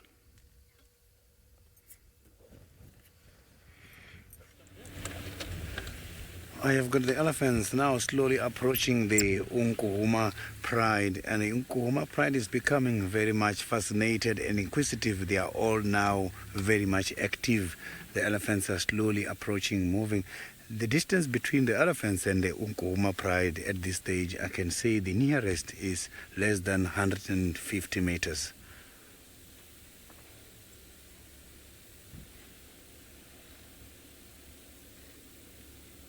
So the lion's eyes, all the eyes are on this elephant.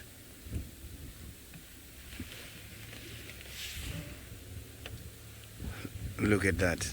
You can see that now they are all starting to groom and starting to yarn. Catherine, the lions are just lovely animals. I'm sure they are making quite a lot of people happy this afternoon. Look at that. Now they're starting to groom, and I can feel the temperature is now dropping. They are going to be very active anytime soon. But I think now you can see that one is very concerned about the presence of the elephants at the moment, and is the one who is very much excited. For us to see the elephant is the one who shown us.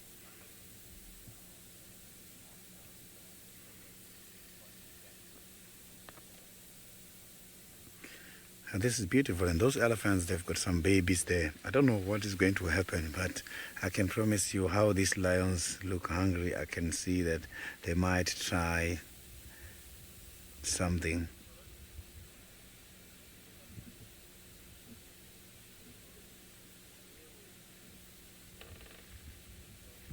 You can see some of them are also trying to move where they were, a little bit far away from the road. I don't know if that is to give the elephant a chance to pass, or it's a way of finding a cover, because now where they are going they cannot be clearly seen because of the tall grass.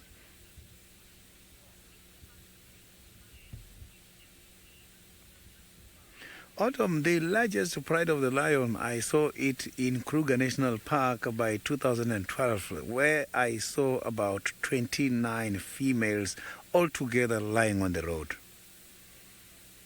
They were just everywhere. Look at that. You see, the lions, they prefer to yawn too much. Yawning, they are not just doing it for fun. These animals, they got to yawn in order to regulate the brain temperature. It helps them in order to give more oxygen to the brain. So, but to the lions, yawning seems not contagious, because to us, seeing someone yawning, you're going to have to yawn as well. But by the lions, it seems like they don't do it like we do.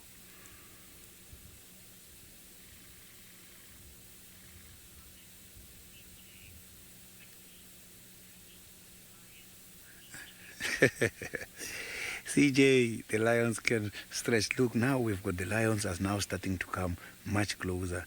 Look at that figures right on the road. I've got a big one and a small one starting to show up. You can see these lions are also standing, looking directly at the elephants. So you can see that the lions, they are serving as my monitor. They tell me what is happening. Every time I look at them, I see. You can see now that the largest land mammal is coming, and the Unkuhuma pride is now all standing, trying to avoid these big animals coming. They are looking at them. I am not alone here. I've got some other stations who are joining me on this sighting at the moment. So I'm not too sure if these elephants know about the presence of the Unkuhuma at the moment, but I can see that the Unkuhuma is trying to avoid the elephants.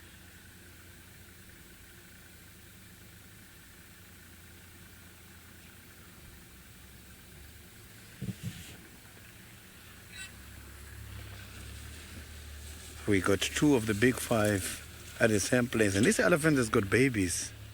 Maybe that's why these Unkuhumas are trying to move away, because elephants can be very much protective when having the babies.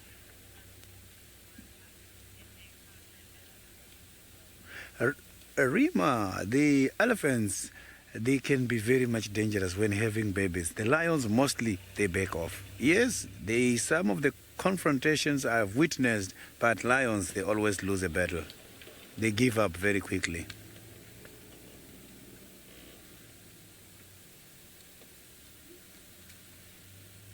There's not a lot of elephants.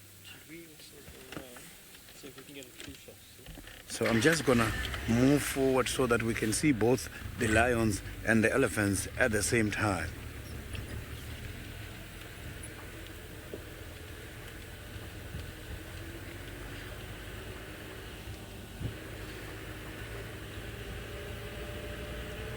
Now it seems like the lions are also looking at something else as well towards the northern side of the game reserve.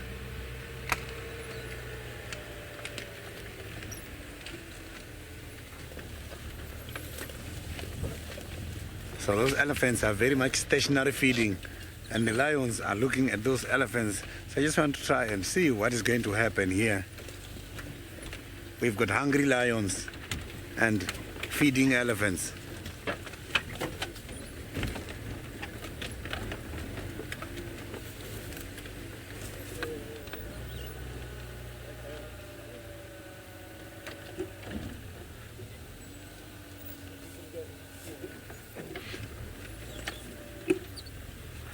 I think from here we can see them both.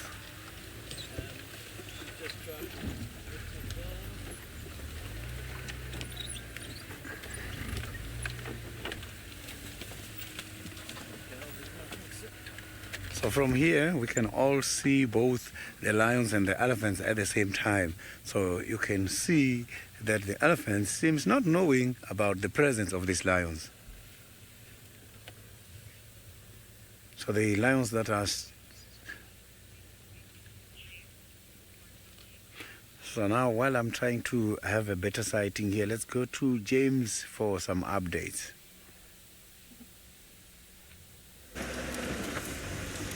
Yes, our update is that we have no update for you. We left the elephants and they have gone off into some thick bush, and so now we've come around to see if we can't find Thandi and Tlalamba, our gorgeous queen Thandi and her daughter Tlalamba. If there was a leopard about whom perhaps we could cast a spur looks front, well, then it'd probably be Thandi.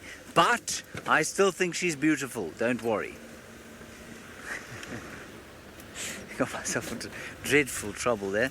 Anyway, Thandi, for those of you who are new viewers, is a 12-year-old leopardess, and she has raised to perfection a gorgeous little female cub called Tlalamba, who is now, she's 11 months in September.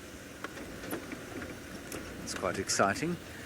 I can't believe it was almost a year ago that Tristan discovered that she had given birth. It is really very exciting indeed. Now we are also having a school drive starting in about 2 minutes. A school from the United States, as far as I'm aware. Ages 8 to 12, no, 8 to 11. And so we will be dedicating the questions in that 45-minute period to them.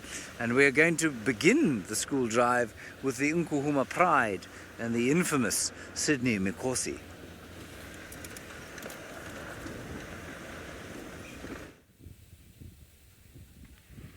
Look at that.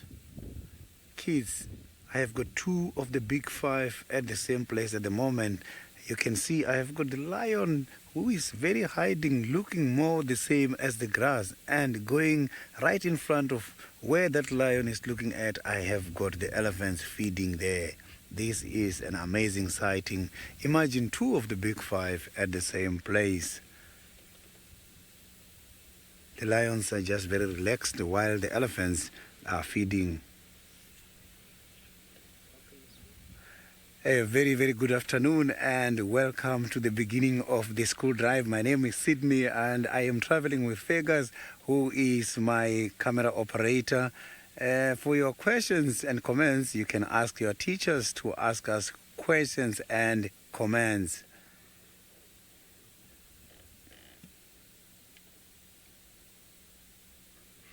I have got about 11 lions here.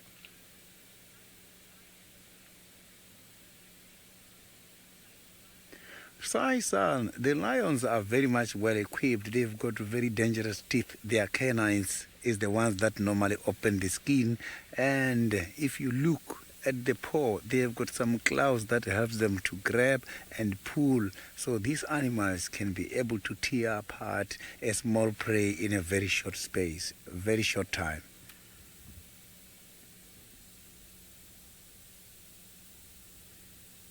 So look at that. You can see that lion is looking at something. Lucas, I am stationed by the Djuma Game Reserve, which is the western side of the Kruger National Park. For me to find these animals, I have to rely on a lot of things. I must have to track. I must look at the tracks on the ground where the animal has gone past. At the same time, I must have to be using the eyesight, checking everywhere, and also my nose. I must have to be able to sniff, because some of the animals, such as these kind of cats, lions, they eat old rotten meat. So if the old rotten meat is smelling bad, if I go there, I know I'm going to find something. So that is how I find these animals. If I pick up any kind of smell, I investigate it.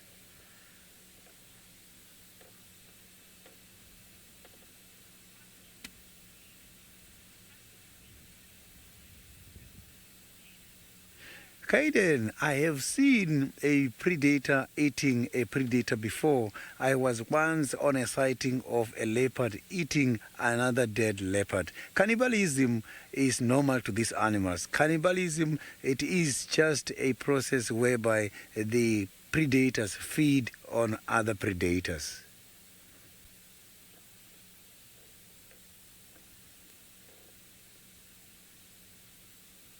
So these animals can be able to play their ears. They can serve the ears and rotate them on different times. They don't do this all together. Look at that. It's going to yawn now. Look at the teeth. Those are the teeth which can tear the prey apart. Have you seen that? Interesting.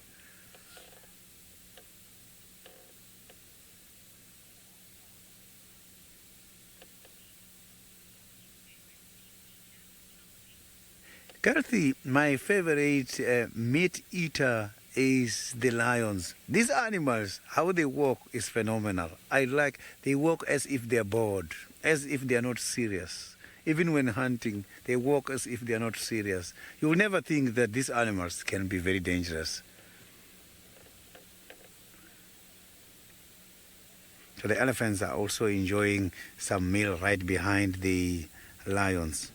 Look at that, elephants, 2 of them just feeding there. These animals are not very far away from each other. They're at a distance of less than 100 meters apart.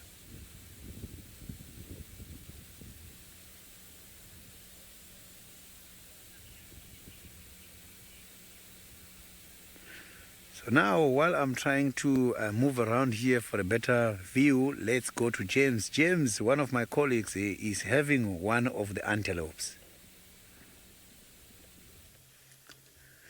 Hello everybody, welcome to this end of your special school safari. Those two antelope are called Nyala. It's a mother and her little baby. My name is James. I hope that you're having a good day at school. I don't normally twist around like this, but I'm trying to drive the car while turning backwards. It's a lovely afternoon here in South Africa. And these Nyala are just enjoying the mild temperatures before the heat of the summer, and they're looking for nice bits of greenery to eat.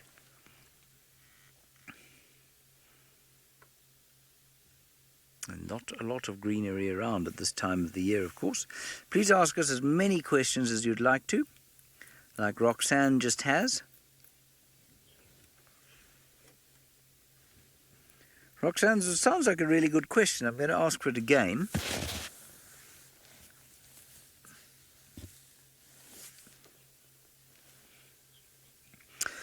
Oh, how do the grassland animals choose their mates? Well, Roxanne, it's a complicated process for a number of animals. Let's take these ones here. They're not really grassland animals. Of course, they live in woodlands, but the principle stays the same. Basically, unlike with human beings, where looks are an enormously important part of how we select our mates, what seems to be the case here is basically they will select mates based on smell quite a lot of the time, and also on dominance. So this female here, when it comes time for her to select a mate for her next calf, it won't be for some time because this little one is still with her, of course. In fact, it probably would be quite soon, because this little one is probably almost 9 months old or so. What she will do is find a dominant bull, and then she will decide which bull is dominant by watching him fight with another bull, or being in the territory of a bull that has chased all the other bulls out of. Does that make sense? And so that's mainly how mates are chosen out here. The females will normally mate with males who are dominant. And then there is a whole lot of smelling and that sort of thing that goes on to check if there is a suitable mate.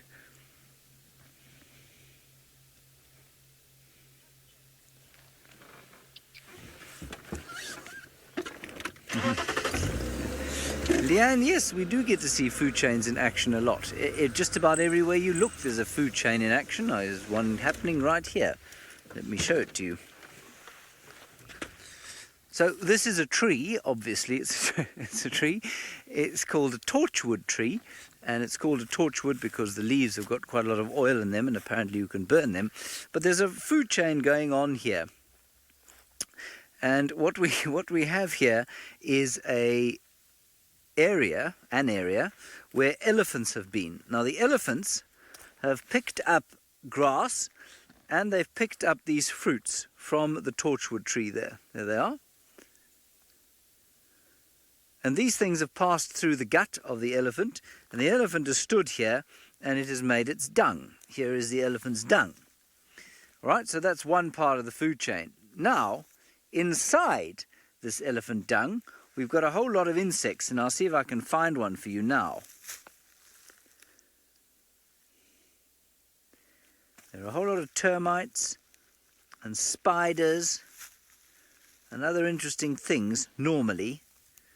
Naturally, I can't find one now, but basically what happens is the elephant eats the vegetation, it passes through the elephant, it ends up here. Then we have the dung beetles and we have the termites that come and eat the elephant dung.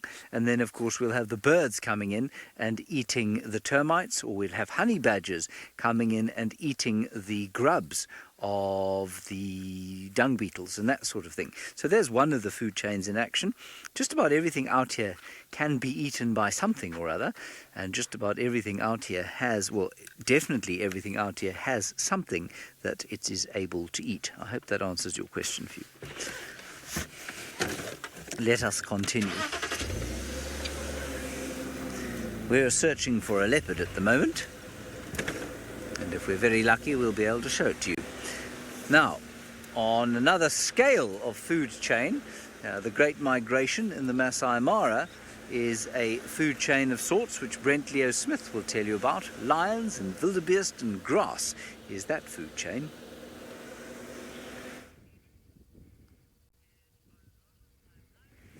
Yes, well, we are a couple of thousand kilometers away from James and Sydney in South Africa, and I am too sitting with lions. I'm sitting with a pride of lions called the Olololo Pride, and they are very sleepy kitties at the moment. Oh, hang on. Let me just move around. It looks like there's a couple who are up behind us. They're a very big pride. There's about 16 lions in total.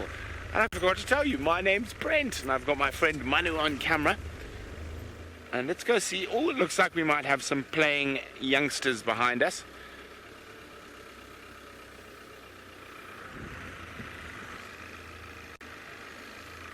And it looks like the others are waiting in ambush. So let's have a quick look.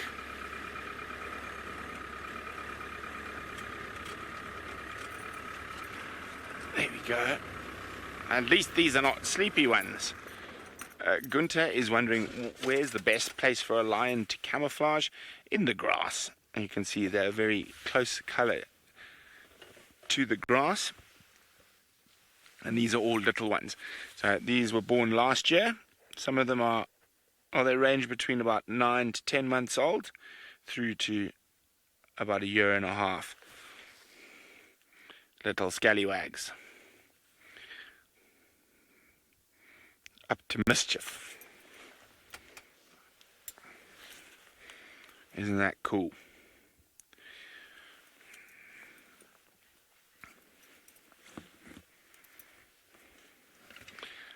Hello, Alexis. Alexis would like to know, how long have I been a guide? A very long time, Alexis. About 17 years. But I was lucky enough that I grew up in the safari industry. And I used to live in safari lodges when I was younger. So I've been surrounded by the African wildlife my whole life.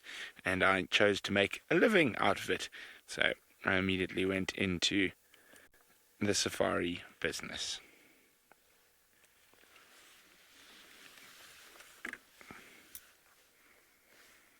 What are you doing now, you little troubles?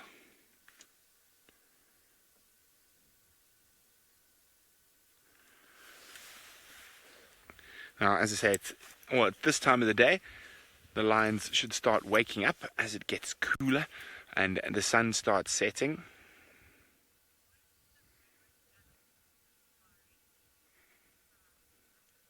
Unfortunately, I'm having a problem with my radio comms from our final control, and I'm not really hearing what's coming through. I think I couldn't hear who was asking the question. Manu said the rarest animal. I'm not quite sure. I couldn't hear what was being said, unfortunately, but I'll talk about a rare animal. Pranath would like to know, what is the rarest animal? Oof, that's a difficult question. What is the rarest animal to see? What is the rarest animal in numbers? Probably the rarest animal in numbers in the Maasai Mara is probably black rhino, but then aardwolf is also quite rare. There's lots of different things. Pangolin, very, very rare, and of course very threatened. One of the most trafficked creatures in the world, pangolin.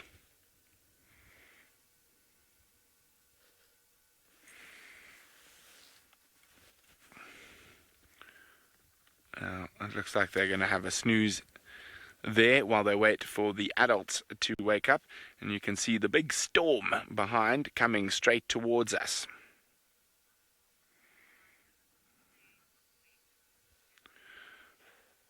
Emma would like to know how long lions can stay awake. Well, Emma, normally lions will sleep for about 20 hours a day, but they are able to stay awake all day. They sort of doze. But they can stay up for many hours if they have to.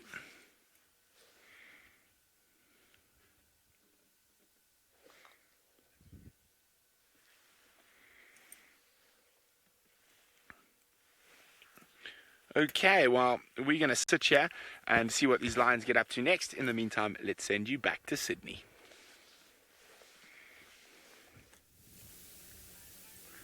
Look at that, I've got 3 right on the screen now. These lions in total, there are 11 at the moment here. So, but all 11 lions are afraid to approach or to confront the elephants. So these elephants, they are feeding very close to them. I can see now they're even much more closer than before. Look at that, they are just here.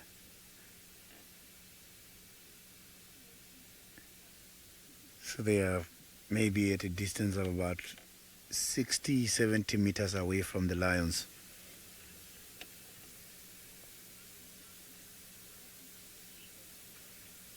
Hudson, the lions can sleep long hours. A day they can sleep for approximately 18 hours.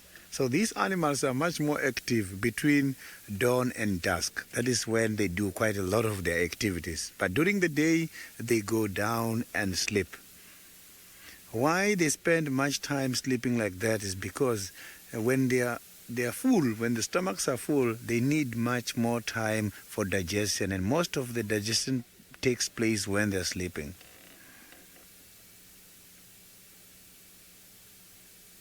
Look at that, you can see that they are looking at something. Another one coming to join again.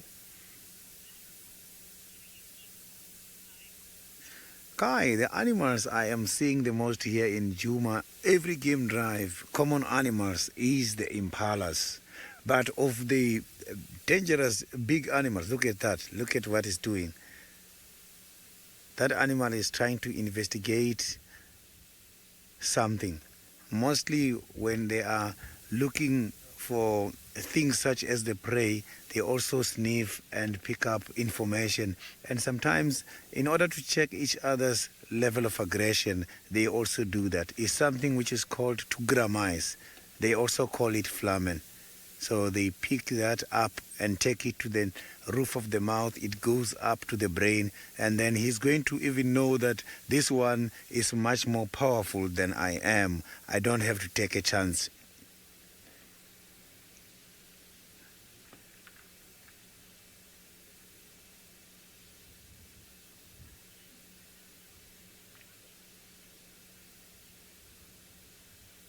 Fernando, the most interesting animal I have seen is the leopard here in Djuma.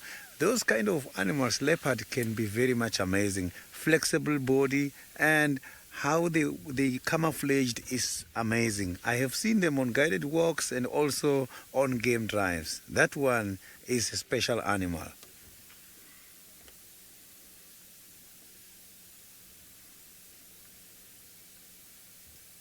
You can see now the lions are enjoying some sleep, but some of them, they are much more active now.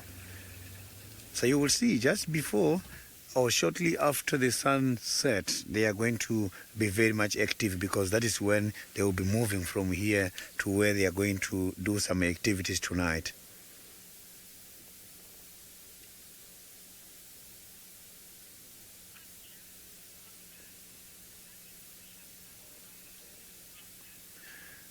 Roxanne, I have seen a black rhino on many occasions.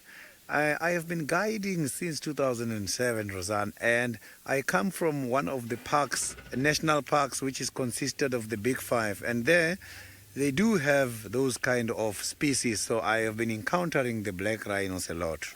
Look at those lions there now. They are licking each other. This is part of a ceremonial greeting. Lions, every time when they wake up, they first have to greet each other and groom each other. This helps them in order to maintain the membership within the pride. It's like a certain procedure.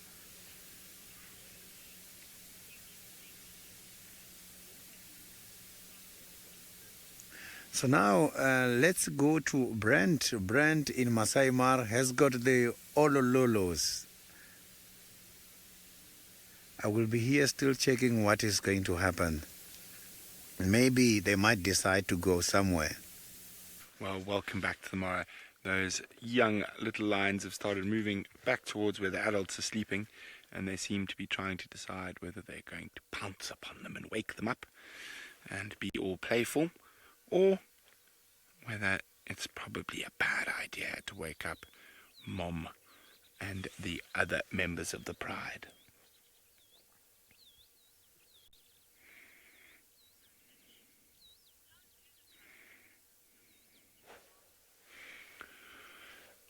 Pranesh would like to know, how do the cubs defend themselves if Mom isn't there? Well, they run away. It's their only real form of defense. If they are cornered, then they will possibly fight back, but that'll be last resort. They will generally try run away. There we go. Sneaking in for the pounce.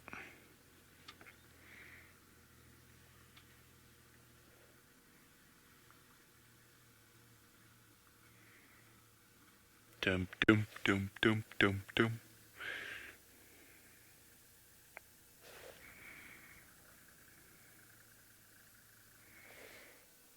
No, wake everybody up. I'm bored. Everyone wants to play. Who wants to play with me? So we said this is quite a big pride.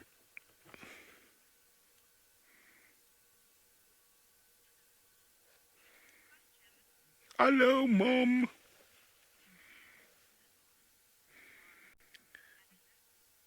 Addison is wondering, what do these lions eat the most of the Mara? At the moment, they eat a lot of wildebeest, but they'll hunt buffalo, giraffe, zebra, topi.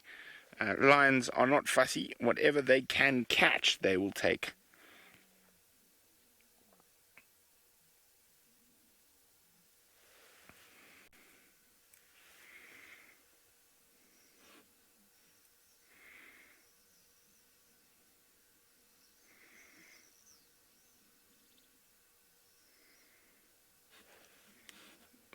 Look at that, having the best time.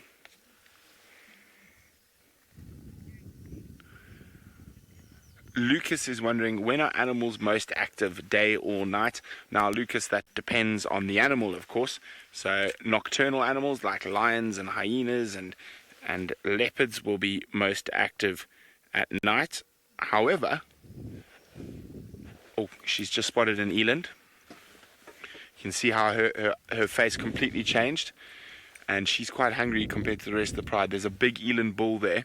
Now, the problems with cubs hanging around is the cubs might mess up a hunt. Now, that is a massive animal. That eland can weigh, a big eland bull like that probably weighs around 900 kilograms. So she might actually go. It looks like she's walking with quite a lot of intent. I'm only seeing one of the adult lionesses up at the moment. Second one up, but she is very interested in that eland.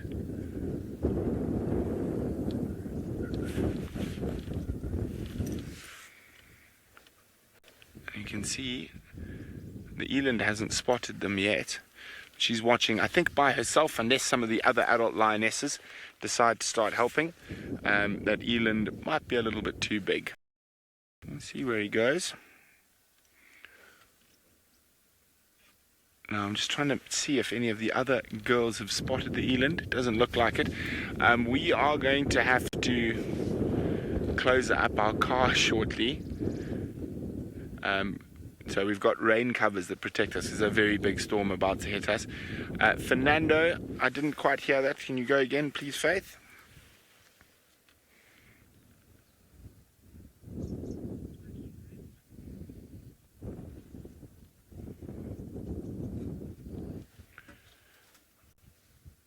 Fernando wants to know what I think is the most interesting animal. For me, Fernando, it's the African wild dog, because it is my favorite.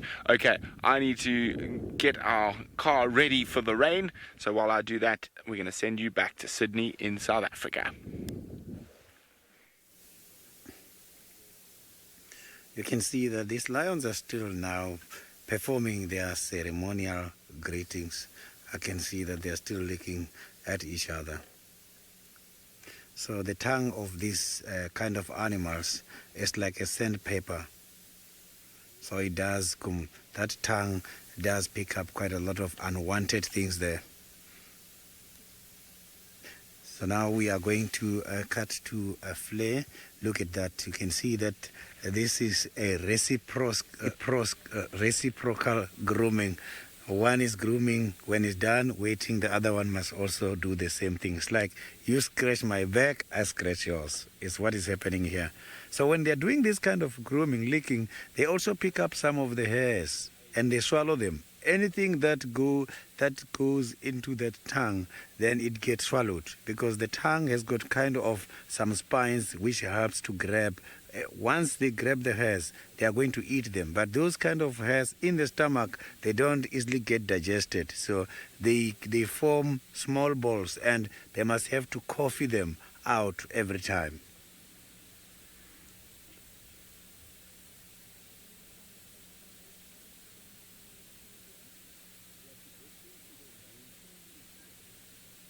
You can see that that one was just yawning, but now again going back to sleep. Matthew, the lions, they don't have a specific season. They can breed at any time of the year. So the period of pregnancy is about 110 days, approximately 3 months. And at that stage, the females are very much protective, and that is when their level of aggression is.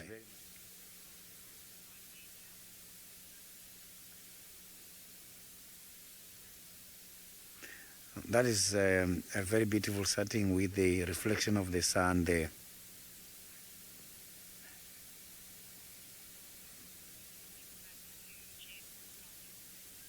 So now let's go back to James. He's got some starling.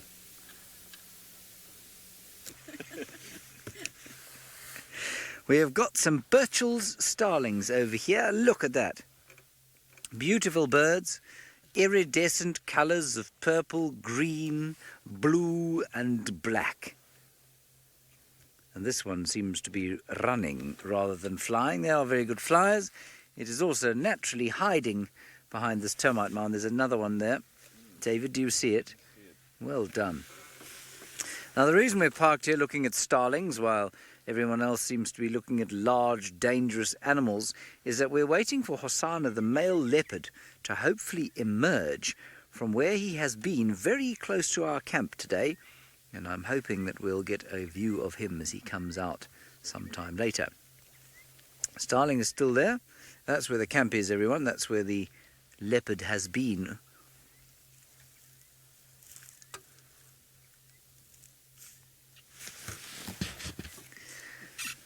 Riley, it's difficult to count how many spots leopards have.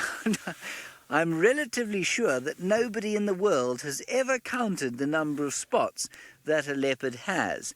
It would be a little bit like looking at my bald head and trying to count how many hairs I had left. Well, that would be a very difficult thing to do. And I'm pretty sure that no one's ever counted the number of spots that a leopard has. So, Riley, I think you'll find that they have a variable number of spots. I'm just actually thinking now, I seem to remember, Riley, reading something somewhere many years back where somebody had actually tried to count the leopard spots, but I don't remember how many there were. But remember, every leopard will have different numbers of spots, in the same way that you and I have different numbers of hairs, especially on our heads.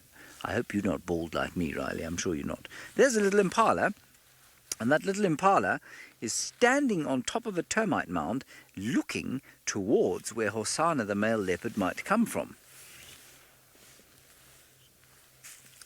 Gabriel, that antelope there will eat grass and leaves. He's a particularly clever antelope. And he eats grass and he can eat tree leaves. Most antelope can only eat one or the other. This chap is known as a mixed feeder, which means that he, at times like this, when there's almost no grass for him to eat, he can still go and eat tree leaves, which are still green. You can see there's some green tree leaves behind him there. And that's why one of the reasons the impala is the most common antelope that we have over here. Now he's looking straight towards where we think that male leopard might come from, and if he does see the male leopard, what he'll do is he'll go like this. He'll go And what that is an alarm call. All right, let's drive along here. Well, Mrs. Leggett, the best thing that we can do for animals who are endangered out here is make sure that the boundaries of our reserve are kept solid, if you like. So we need to make sure that nobody is allowed to come in unless they come through the official gates. So we have extensive security to stop people coming in. It's also very important in an area like South Africa, where there are a lot of poor people living outside the boundaries of the park. It's very important that those people derive a benefit from the park, either through jobs or through coming in to collect medicinal plants or coming in to collect wood to build their homes and that sort of thing. And in that way, they will hopefully feel a sense of ownership for the reserve and protect it from outside and as well as from inside. Then there's a lot of research that gets done in this area, especially on endangered animals like wild dogs and cheetahs and, well, not quite endangered, but almost endangered, elephants and that sort of thing. So there is a lot being done to make sure that the Kruger National Park, which of course is the area that we're in now, and it is one of the most famous wildlife areas in the world, there's a lot being done to make sure that we maintain it as beautiful and as pristine as it is. Now we're getting quite close to where I was hoping this young male leopard would come, and you can probably see a little bit of infrastructure there. That is the camp where we live, and we live so deep into the wilderness that the animals are able to come in and out of our camp. Isn't that exciting? So we live a very exciting life out here. I don't see him anywhere just now, so I think what we'll do is turn around and go past another area where there is a water hole. Nyala, the most gentle animal that I've ever seen out here, I think, is an elephant. I think an elephant, although it's so very big, is capable of being more gentle than any other animal out here. So I think that I'm going to say an elephant is the most gentle animal. We're just going to do a little bit of a turnaround here, go towards a water hole, which is not far from here. The leopard was either going to come past this way, or he was going to go towards the water hole. So we might get very lucky. Alrighty, on we go.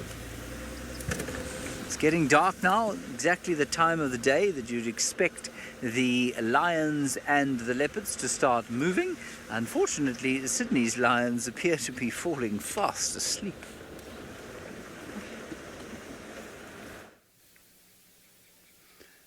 The Unkuhuma pride of the Djuma Game Reserve is still very much having fun here. Some of them are still sleeping, some are grooming each other, but I can see that they are left with a few minutes to wake up and show us some of the activities, as this is now the time best for the animal activities, the lions. Look at how that one is sleeping, holding a branch.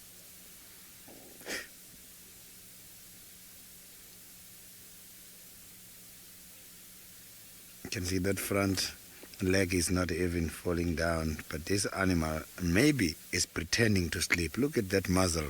This is a powerful animal.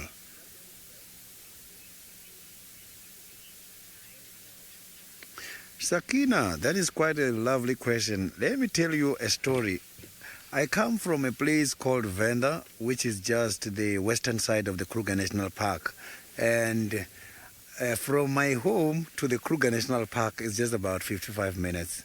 So it's not far. Even walking, it's a long distance, but I know in between the villages I can reach the Kruger National Park. And while I was doing my primary school, at school, they used to invite people to come and cater for us in order to show us some different films, and they used to play us kickboxer as well as animal behavior, where one of the staff will be explaining what is happening when the lions are hiding, hunting, and when lions are sleeping.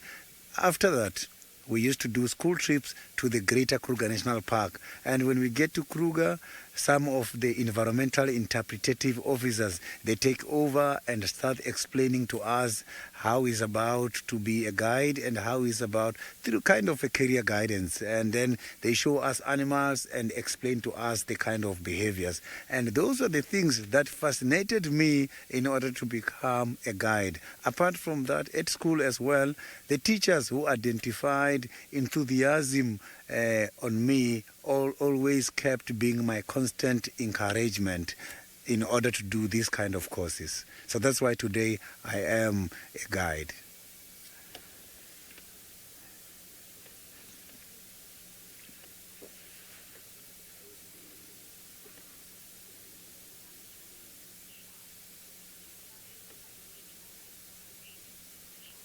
Nishan, the lions, they do fight and they hurt each other when fighting for the meat. Their fight can be very much strong, and when fighting you might even think they are going to kill each other. But sometimes when fighting for territories, they do kill each other. But for the meat, they just injure each other and they scratch each other on the faces. That's why most of the lions, if you check, old lions, on their faces, you will see a lot of scratches as a result of those fighting activities.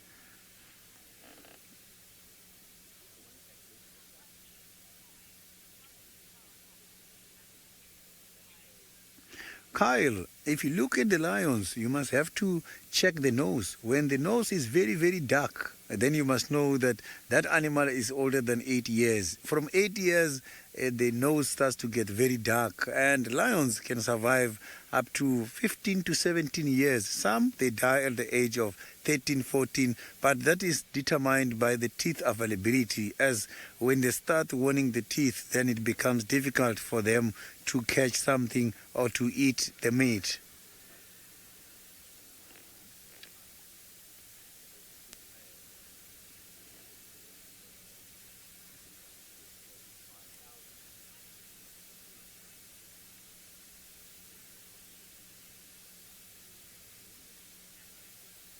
So you can see that there are some of the photographers who are shining a light on them.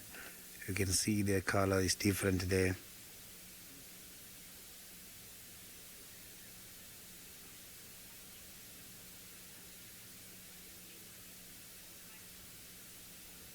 Gunther, a lot of animals do eat pythons. I once saw a hyena eating a python. Apart from the hyenas, you do have the honey badgers. Those ones, they even kill snakes, different snakes, all kind of snakes. When it comes to the honey badgers, they kill them. So the animals do eat pythons. Pythons, they are very much fat and they've got quite a lot of meat. So the hyenas, I saw them eating a python which was about approximately 7 meters.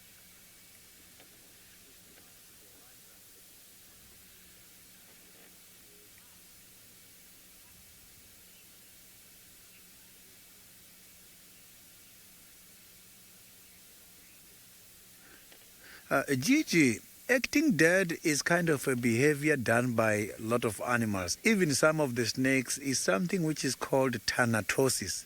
Thanatosis, it means acting dead. These kind of animals, the lions, they don't pretend asleep. The thing is, lions, they are very much conscious. When they are sleeping, ears and everything is still hearing. They can be able to pick up the movement and the sound very, very, very well. So they don't like act dead. They do sleep. If something comes there, they are going to all jump. At the same time, they are going to jump as if they were just relaxing. From deep sleep, they will jump and take action.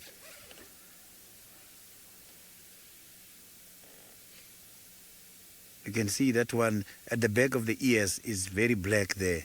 So those kind of colors is the ones that they use when having the babies for follow me signs, and they also use them when they are doing their hunting activities. So these ears can pick up something at a distance of about a kilometer. If you break a stick at a kilometer, they might be able to hear you if it's a big stick.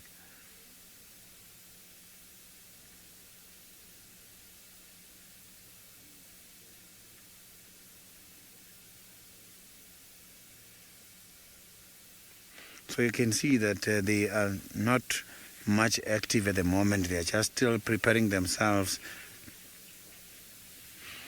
So James has got a lovely leopard as I am talking to you now. So let's go to James and see the spotted cat. Yes, we've got a very special leopard here for you. It's not the one we were looking for. This is his father, Tingana, the male leopard. Now what he's doing is probably rolling in the scent of a buffalo that was around here. He might also be smelling the presence of his son around here.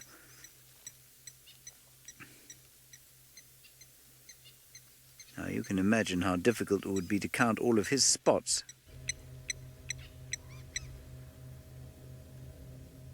He's actually eating soil. He seems to be eating a bit of soil. That's very interesting.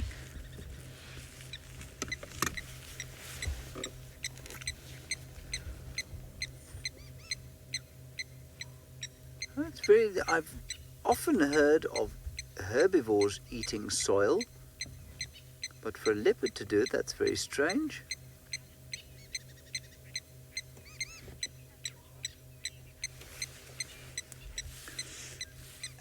Addison, yes, I love my job and seeing animals every day. Can you imagine? I have a brother who's works in a bank and a sister who is a lawyer, and I don't think they like their jobs anything like as much as I like my job. I get to watch the sun go down every day, and I get to sit here as the sun goes down here in the beautiful Kruger Park with Tingana, the male leopard.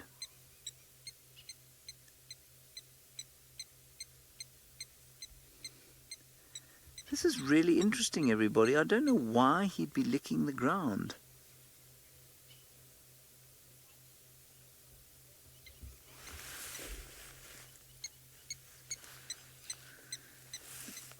Chelsea, it's very difficult to say how many animals live in this park, but we can say how many specific different kinds of animals live in this park.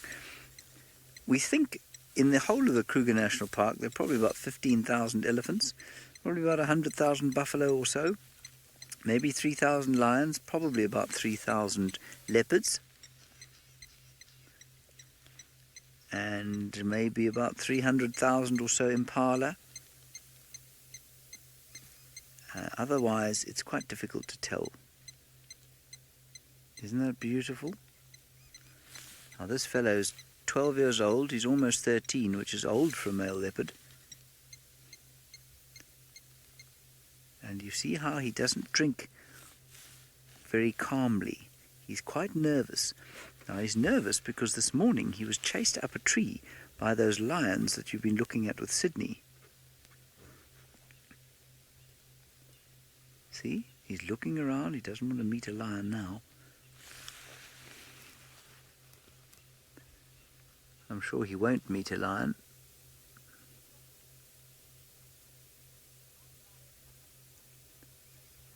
Sakina, lions and leopards are to a certain extent colorblind, yes. They don't see in black and white though. They see in shades of blue and green. They are unable to see the color red. And the reason for that is that it allows them, the way their eyes are designed, allows them to see much better in the night when there is no light from the sun. It allows them to see much better. So although they can't see color very well, they can see at night much better than we can.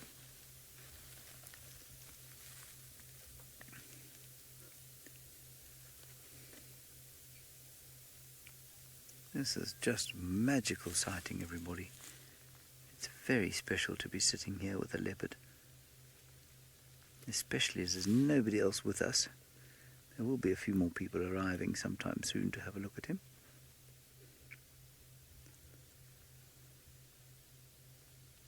Very special. And they can drink a lot. They don't have to drink, though. Leopards don't have to drink. I'm sure also, although that he's quite thirsty, I think that he keeps looking up because he can probably smell another leopard around. And that, of course, is his son, Hosana. He's in very good condition, this male leopard. He's eaten well over the last little while. He's He's a little bit stiff, he looks, doesn't he? He's one of our very favourite characters. And he too now is walking quite close to our camp. That's interesting. Let's see what he does. He might just go up onto this termite mound.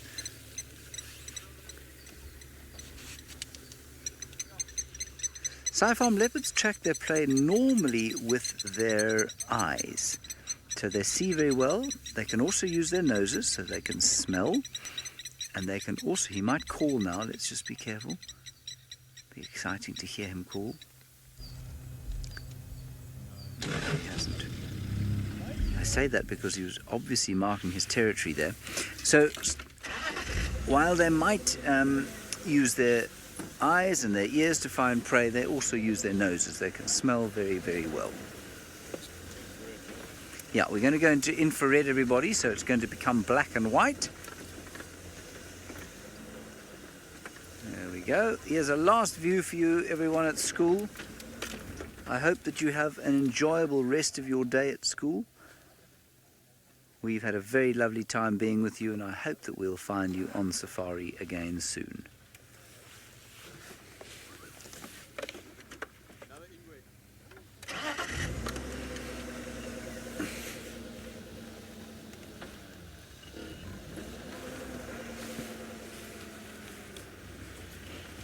All right, let's go back across to Sydney, everybody, and the sleeping Nkuhumas. I see that, I think Hosana is approaching now. Yes, here he comes from the other side. It's exciting. The Nkuhumas are still very much relaxed here at the moment. No other activity has been displayed so far except sleeping and grooming each other. These cats love themselves. You can see the last one to wake up also is trying to groom herself.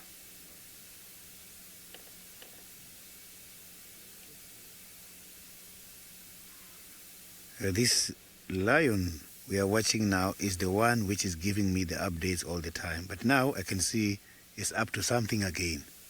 I'm not too sure what he's looking at because he has been sniffing and sniffing there, picking up the air particles, but now I can see that the head is raised, the ears are put forward. He's trying to investigate something. Look at that.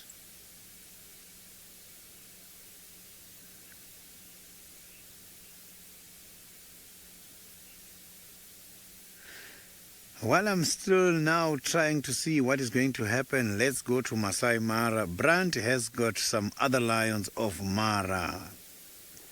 I will be here and see. Maybe this one's going to show me something. Well, as you can see, we've got our storm hatches down. The storm is coming in from behind us. It hasn't hit us yet. But as you can see, pitch black in front of me till Manu does some magic. Boom! Here we go. The whole Olololo Pride strolling down the road. So obviously we've got our lights off. They're definitely on the hunt. Some of them look quite peckish. So, Manu has lost my audio. Wait, let me have a look.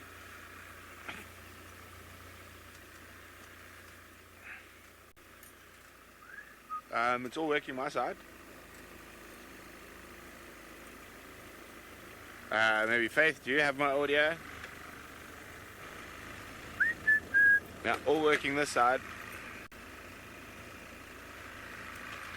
Okay, I'm just going to assume the audio is working. Okay, okay, it is okay. Apparently my audio has been retrieved. But you can see, it's always impressive seeing,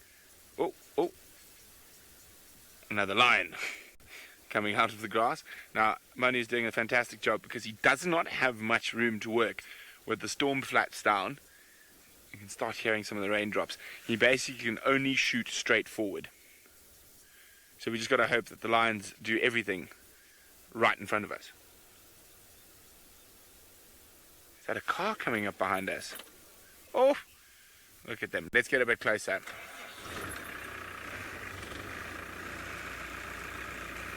Safari Sally is wondering, will the females move away from the pride when it's time to mate? Sometimes they will mate right next to the pride. So it all just depends. So there is another vehicle about to go past us. I think he's going to get a shock and a horror, since there is a large pride of lions blocking the way. Pole sana. Oh, look at them playing, having the best time now that it's a bit cool. Now, that light you see there is from the vehicle. It looks like they're going to go have a drink in the mitre drain.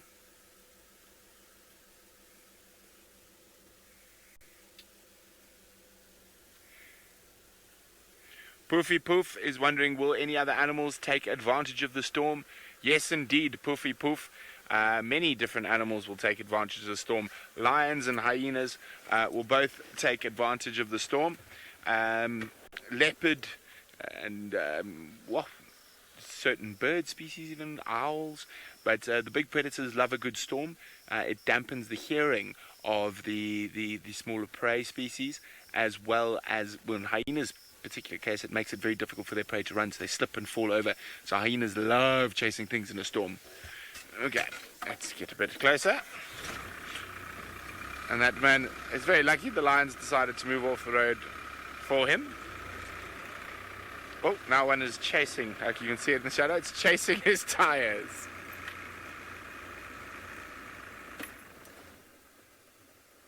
Catherine, you most certainly do not go on any evening walks in any big 5 areas of Africa. Otherwise, you will become dindins. There we go, as I said. Thought they might stop for a drink in the drain.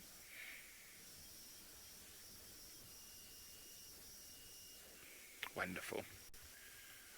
They're being very, very kind to Manu and I at the moment, because they're staying where we can get them.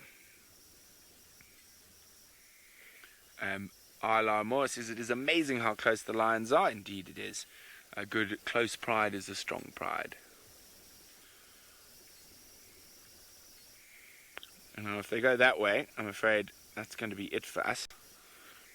And we're right in an area called Laga and Ndlovu, which basically means the elephant stream, but it is a swamp at the moment. Very close to where we saw all those birds earlier. So we can't actually follow them in. I'm just going to try and get Manu a little bit closer before they disappear.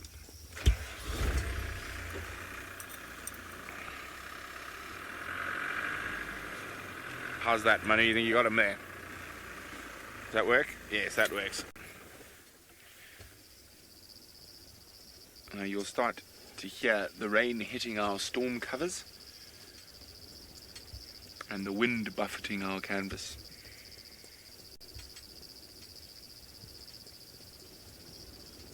Unfortunately, they are heading off into that swampy area, and the rain is hitting us at the same time. So I'm afraid, I was just checking where the others went. That is going to be the last of the Olololos for us this evening. Oh dear. Out of 16, only 2 left visible.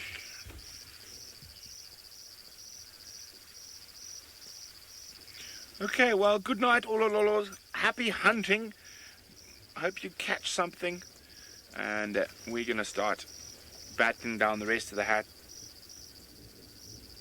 hatches, because we're going to have to drive straight into the storm. But let's send you back to James and Tingana.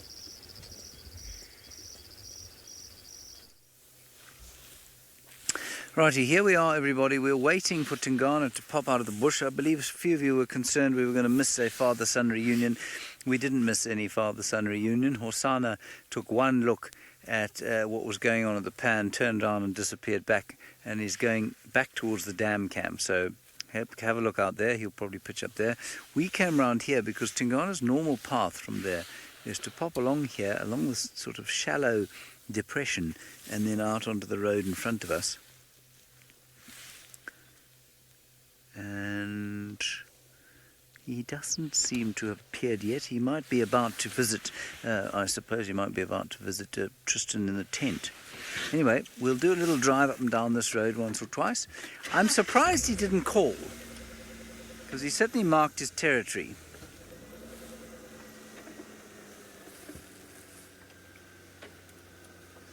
Brown pound? Say it again, please, Faith, sorry.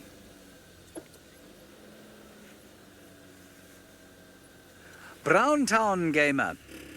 No, I've never seen a leopard using or cooperating with another leopard, but there is a little bit of evidence to suggest that maybe it sometimes happens, and that evidence actually comes from Tingana and his ex-consort, now deceased, called Karula.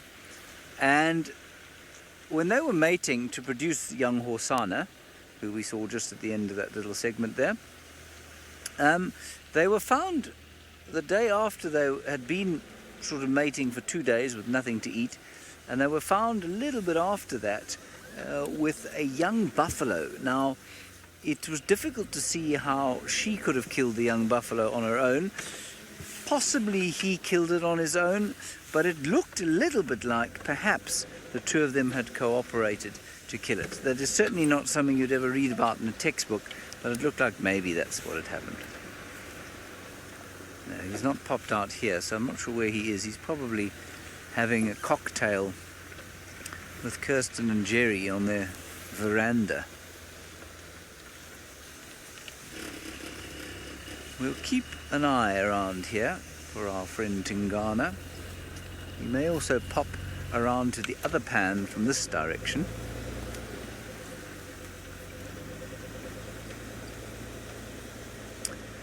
Lisa Marie, the clouded leopard, Sunda clouded leopard of Borneo, are you talking about? I don't know actually. No, I don't think it is. It's called a leopard, but it's not closely related to these leopards. I suspect the rarest leopard would be the snow leopard that you find, of course, in the mountains of the Himalaya and foothills, etc. of the Himalaya. And I think you'll find that they are probably the most rare form of leopard that's closely related to our leopards. Clouded leopard has got kind of that dappled spotting and rosettes, but it's not closely related to our leopards. I don't know where he's gone. We couldn't follow him through that thick bush because he was precisely where Horsana was. He's headed towards where Horsana was. The little Horsana's been messing around in that area the whole afternoon, having himself a little bit of fun. Apparently he chased a scrub hare in front of the houses, and then he obviously disappeared, and he's apparently heading around towards the pan here. I'm going to have one more look to see if he has come out of the camp, then I'm going to go down to the pan and wait and see what happens there. In the meantime, Sydney is still with the laziest cats in the world.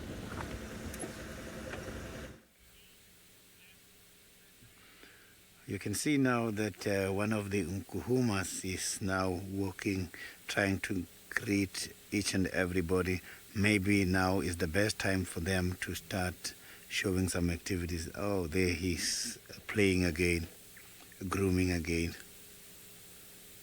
He has been groomed already. He's just now coming back for the second time.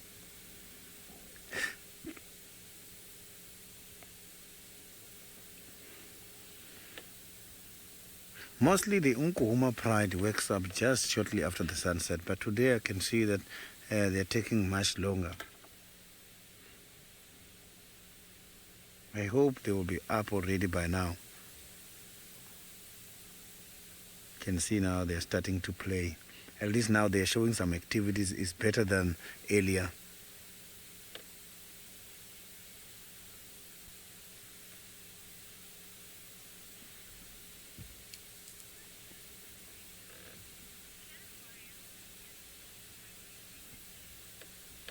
Oh, Jason, the animals, they do get struck by the lightning.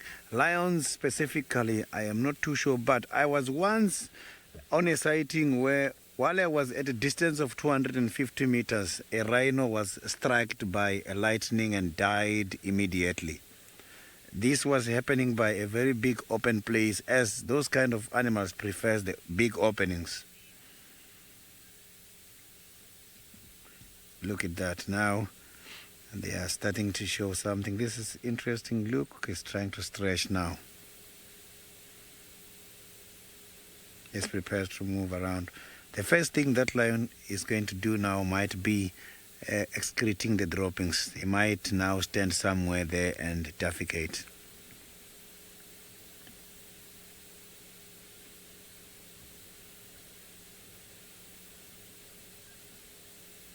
So I hope these other ones are going to follow her as well.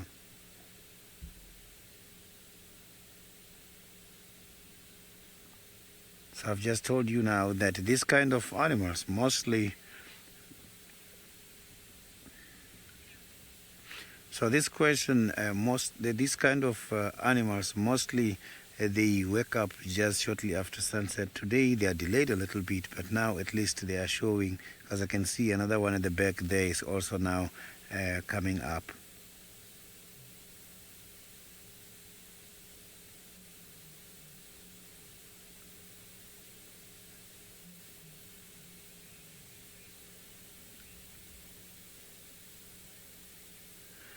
Safari, Sally, in order to be a field guide, first thing you're going to have to be a people's person.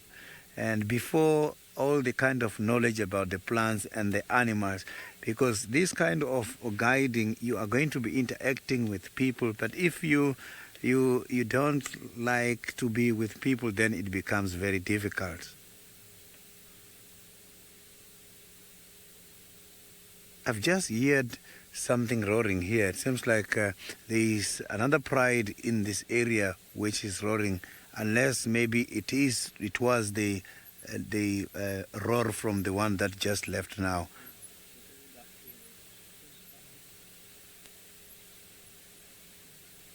I can still pick up the roar here.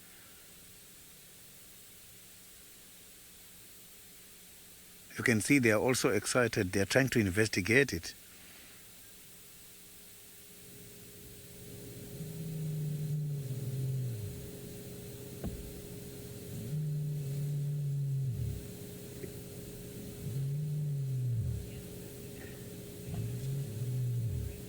You can...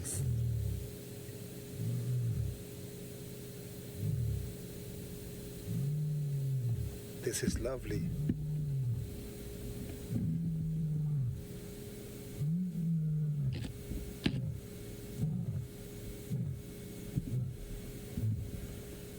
This is lovely. This is one of the calls associated with Africa, a lion roar.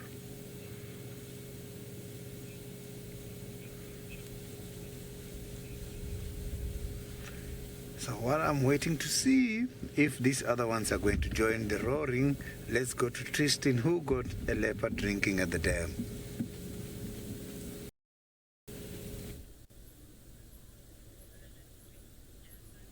We do indeed. We have what looks like Hosanna that is drinking at the pan. It's difficult to see because he's a bit of a white hot figure. Unfortunately, the cameras are in infrared now because it's dark, obviously. And there are some guys that are busy watching Hosanna with spotlights. And so it's kind of difficult to see, make out exactly who he is. So he's just a white hot figure at the moment that's busy trying to have a drink. And shame, he just got the biggest fright ever because he was drinking and the lion started to roar.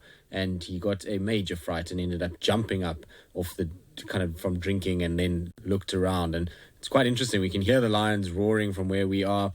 It's going to be a perilous journey back from the tent. There's leopards, there's lions, there's elephants around. I have to keep my eyes out as we go. But once again, very, very cool to have so many animals come down to the nest over the course of today has been absolutely phenomenal. Now, he is walking to the right, so I'm going to quickly change cameras so that we can maybe see him coming past, because it's going to be quite quick by the looks of things. So he should come past into frame fairly shortly. I'm just going to have to wait and see. I'm hoping he doesn't go behind the damn wall. It could very well be. I'm just trying to see the lights. The lights will be a good indication as to where he actually is in relation to us. They're shining just on the left of the frame, so he should be coming through fairly quickly. He was walking quite fast, so I thought maybe he might come around and actually kind of come along this little bank towards there, but he also could be moving south. He might have heard these lions and decided, I'm out of here. I'm not going to stay anywhere near this area. I believe he's laid down just in an area that we can't see him, I don't think. So that was quick, brief view of Hosanna, but a very, very cool one. And so what I'm going to do is I'm going to just sit here and monitor it, see hopefully if he comes back again. But in the meantime, let's send you back across to Brent, who, well, has battened down the hatches. It seems as there seems to be a bit of a rainstorm in the Mara, and I can assure you it's not that much fun. We sprung a leak, but we fixed it with some good old tape. And we are heading into some big rain at the moment. We're just on the edge, as you can probably see the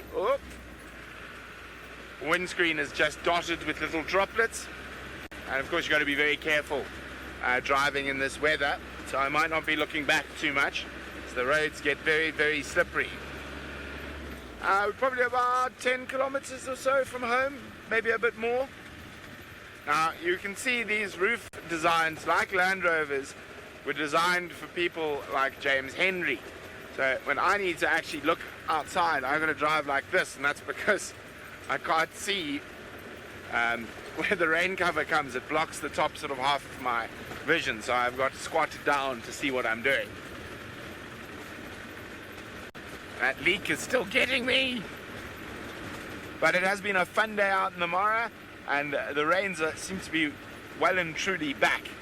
And most mornings and most evenings we will be either going home in the rain or waking up in the rain. Now let us go across to the man who this car is designed for, because Land Rovers are made for short, pompous people who speak in a posh accent.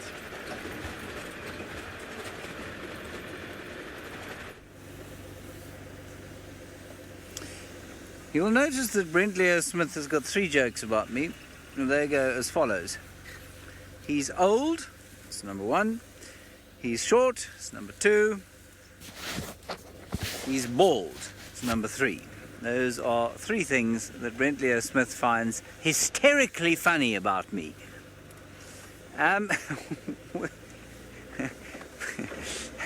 Endlessly so. We went back to the pan. We did have a look at Hosanna. We decided to leave him because he's being followed, and so I think what we'll do is we'll just go off and see if we can find Tingana, who's not being followed. It'd be quite nice. We waited for him where I last saw you and failed to find him, and so we'll just go back there and see what we can find. All around, the night air is bushveld gerbil. All around us, the night air is being filled with the gentle scent of knobthorn trees as they begin their yearly flowering, which is very nice indeed. I always feel like I'm not really supposed to enjoy it until the 1st of September, which of course is in 2 days. So in 2 days, I can enjoy the smell of knobthorn trees and their blossoms. Now, I know we've been up and down this road 7 or 8 times this evening, but the reason is that we are trying to find Tingana. Poofy poof! A leopard needs to make a big kill. It really doesn't need to ever make a big kill. I mean, a leopard could survive on squirrels and terrapins if it had to. So it doesn't ever have to make a big kill. They'll kill whatever they can kill and eat whatever they can eat. Let's just check the road carefully here and see that he hasn't crossed it. Has he crossed the road? No, he hasn't. No, he hasn't. So let's go back around to where we last saw him and see if he doesn't pop out. I wonder if he didn't go to sleep for a little while after his drink. Now perhaps he'll get up and start moving. Oh, there he is. No, that's not him, that's a duiker. Something entirely different. Let's have a duiker shot there, Dave. Too far. Wait, wait, wait, wait. Ha ha ha! Look at this, everyone. We have a very special torch. Infrared torch. The lions are shouting their heads off right now. See, you can't see it. Oh, you can because you've got an infrared camera on. But oh, yes, go into colour quickly. You see, it's on. The torch is on. I promise, it's on. And now let's go into. You see, look at that. It's amazing. Magic. Absolute magic. Let's continue. Wizardry, I tell you, wizardry.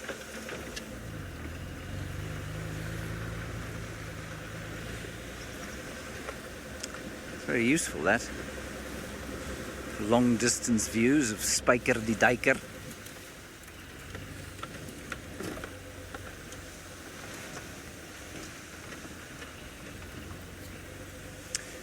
Rima, yes, it is true that elephants walk on their toes to the extent that they have toes. They don't really have toes like you and I, but the bones that make up toes terminate pointedly in the ends of their feet. So yes, it is true that they walk on their toes.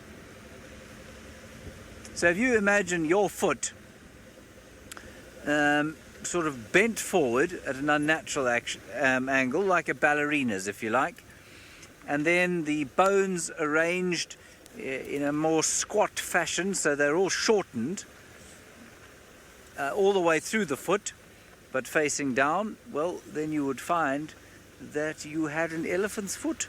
So yes, they do stand on their toes. They don't look like they're standing on their toes. One last look for Tinganana around here, and then I think we'll go home for a drink. That's what I think we'll do. Maybe a salty crack and some cheese, David.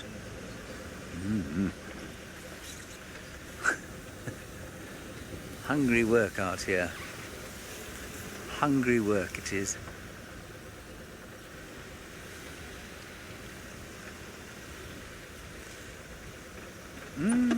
Bunny.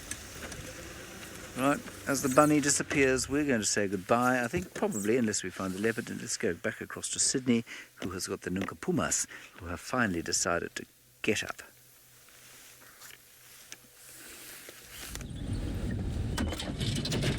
I am now trying to follow the Unkuhuma. They are right in front of me. They are starting to show some activities now. I can see them right in front of me. I am going to meet them now in a second. Look at them. This is beautiful. Can you see them, Ferg? They are now right on the road. Look at that. So the Unkuhumas are starting now to show some activities. They are moving now towards the southern side of the game reserve. You can see now some of them already in front. So let me just give them a chance to pass here.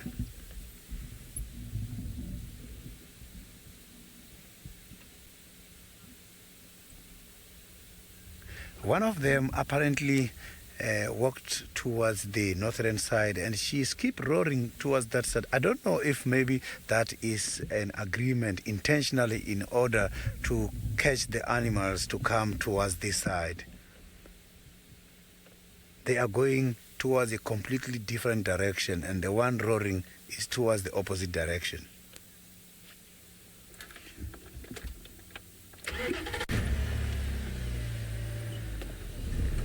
So it seems like they are all on the road now.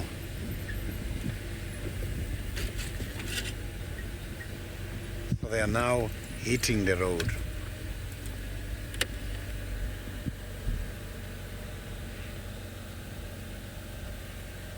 This is beautiful. This is going to be a wild night indeed. Looking at these animals walking on this road now, you can see that they are on a mission. Not even worried about me driving behind them. You can see that they are comfortable. So, but the arrangement at the moment is showing me that they are still very much comfortable, not yet started with hunting activities. Soon as they pick something, you will see they are going to stop and start to arrange themselves.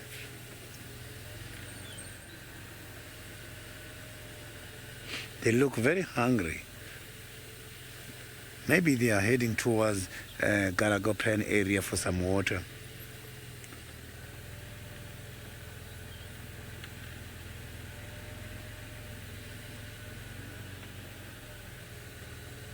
So look at those long tails hanging very close to the ground.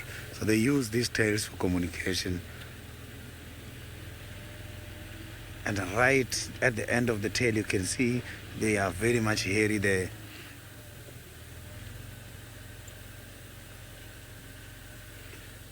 Thank you very much for all the positive comments given about this kind of a phenomenal sighting.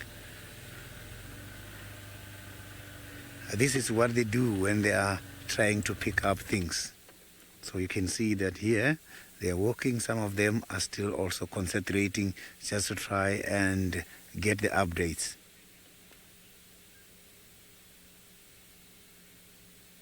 This is beautiful. This is an amazing sunset game drive. It has been a lovely day today. We have seen quite a lot of cats as the Hosanna was spotted, Tingana was spotted as well. Now look at this. They are listening to that one roaring. I can hear her at the moment. And thank you very much for all your comments and questions. Let's meet again tomorrow at 5:30.